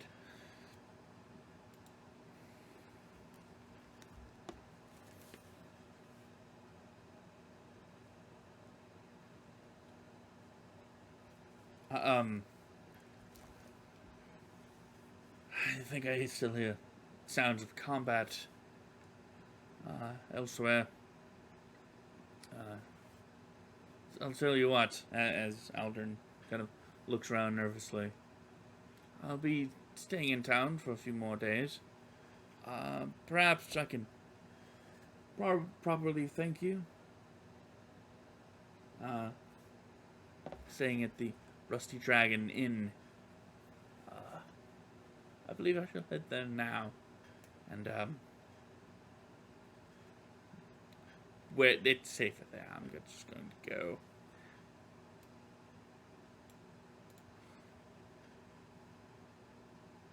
And as he goes to leave, a not necessarily finely dressed, but still well put together woman approaches, sword drawn. Hey, hey. Wow, you guys look like you got beat to shit. Mako, please, that's rude. Rude but true. We did get kind of beat all to shit. So I could take it that you four are. I heard some of the guards say that there looked to be like 4 people squaring off against a bunch of goblins, and well, there's a bunch of goblins here, and a bunch more dead in the square, so I'm guessing that was your doing? Yeah. Yeah, that was us. Well, damn. Uh, well, let me introduce myself. Make Kaijutsu, owner of the Rusty Dragon Inn, and I think, and trust me, it's not just gonna be me that thinks this. There's gonna be plenty of people who are gonna be calling you this, but I think you four just became heroes. And heroes like you get special rewards. So how about it? Four of you get a. You're probably gonna want to hang out in town for a bit, soak in the glory. So how about a week stay for free at the inn?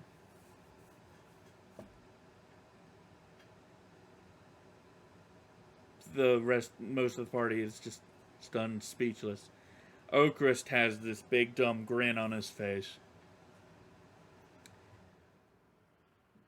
And Elsana just goes, "Yes!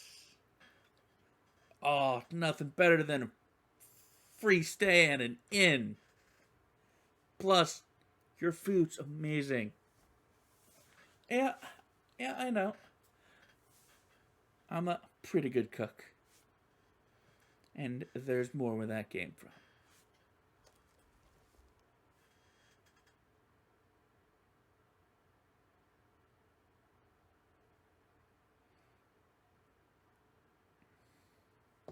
And that's where we'll end this thrilling uh, first part of the Rise of the Rune Lords campaign with this group nearly dying to that last fight. Oh my gosh. Like, the Goblin Commando dealt a lot of damage, but that dog. Oh man. Oh, Boise.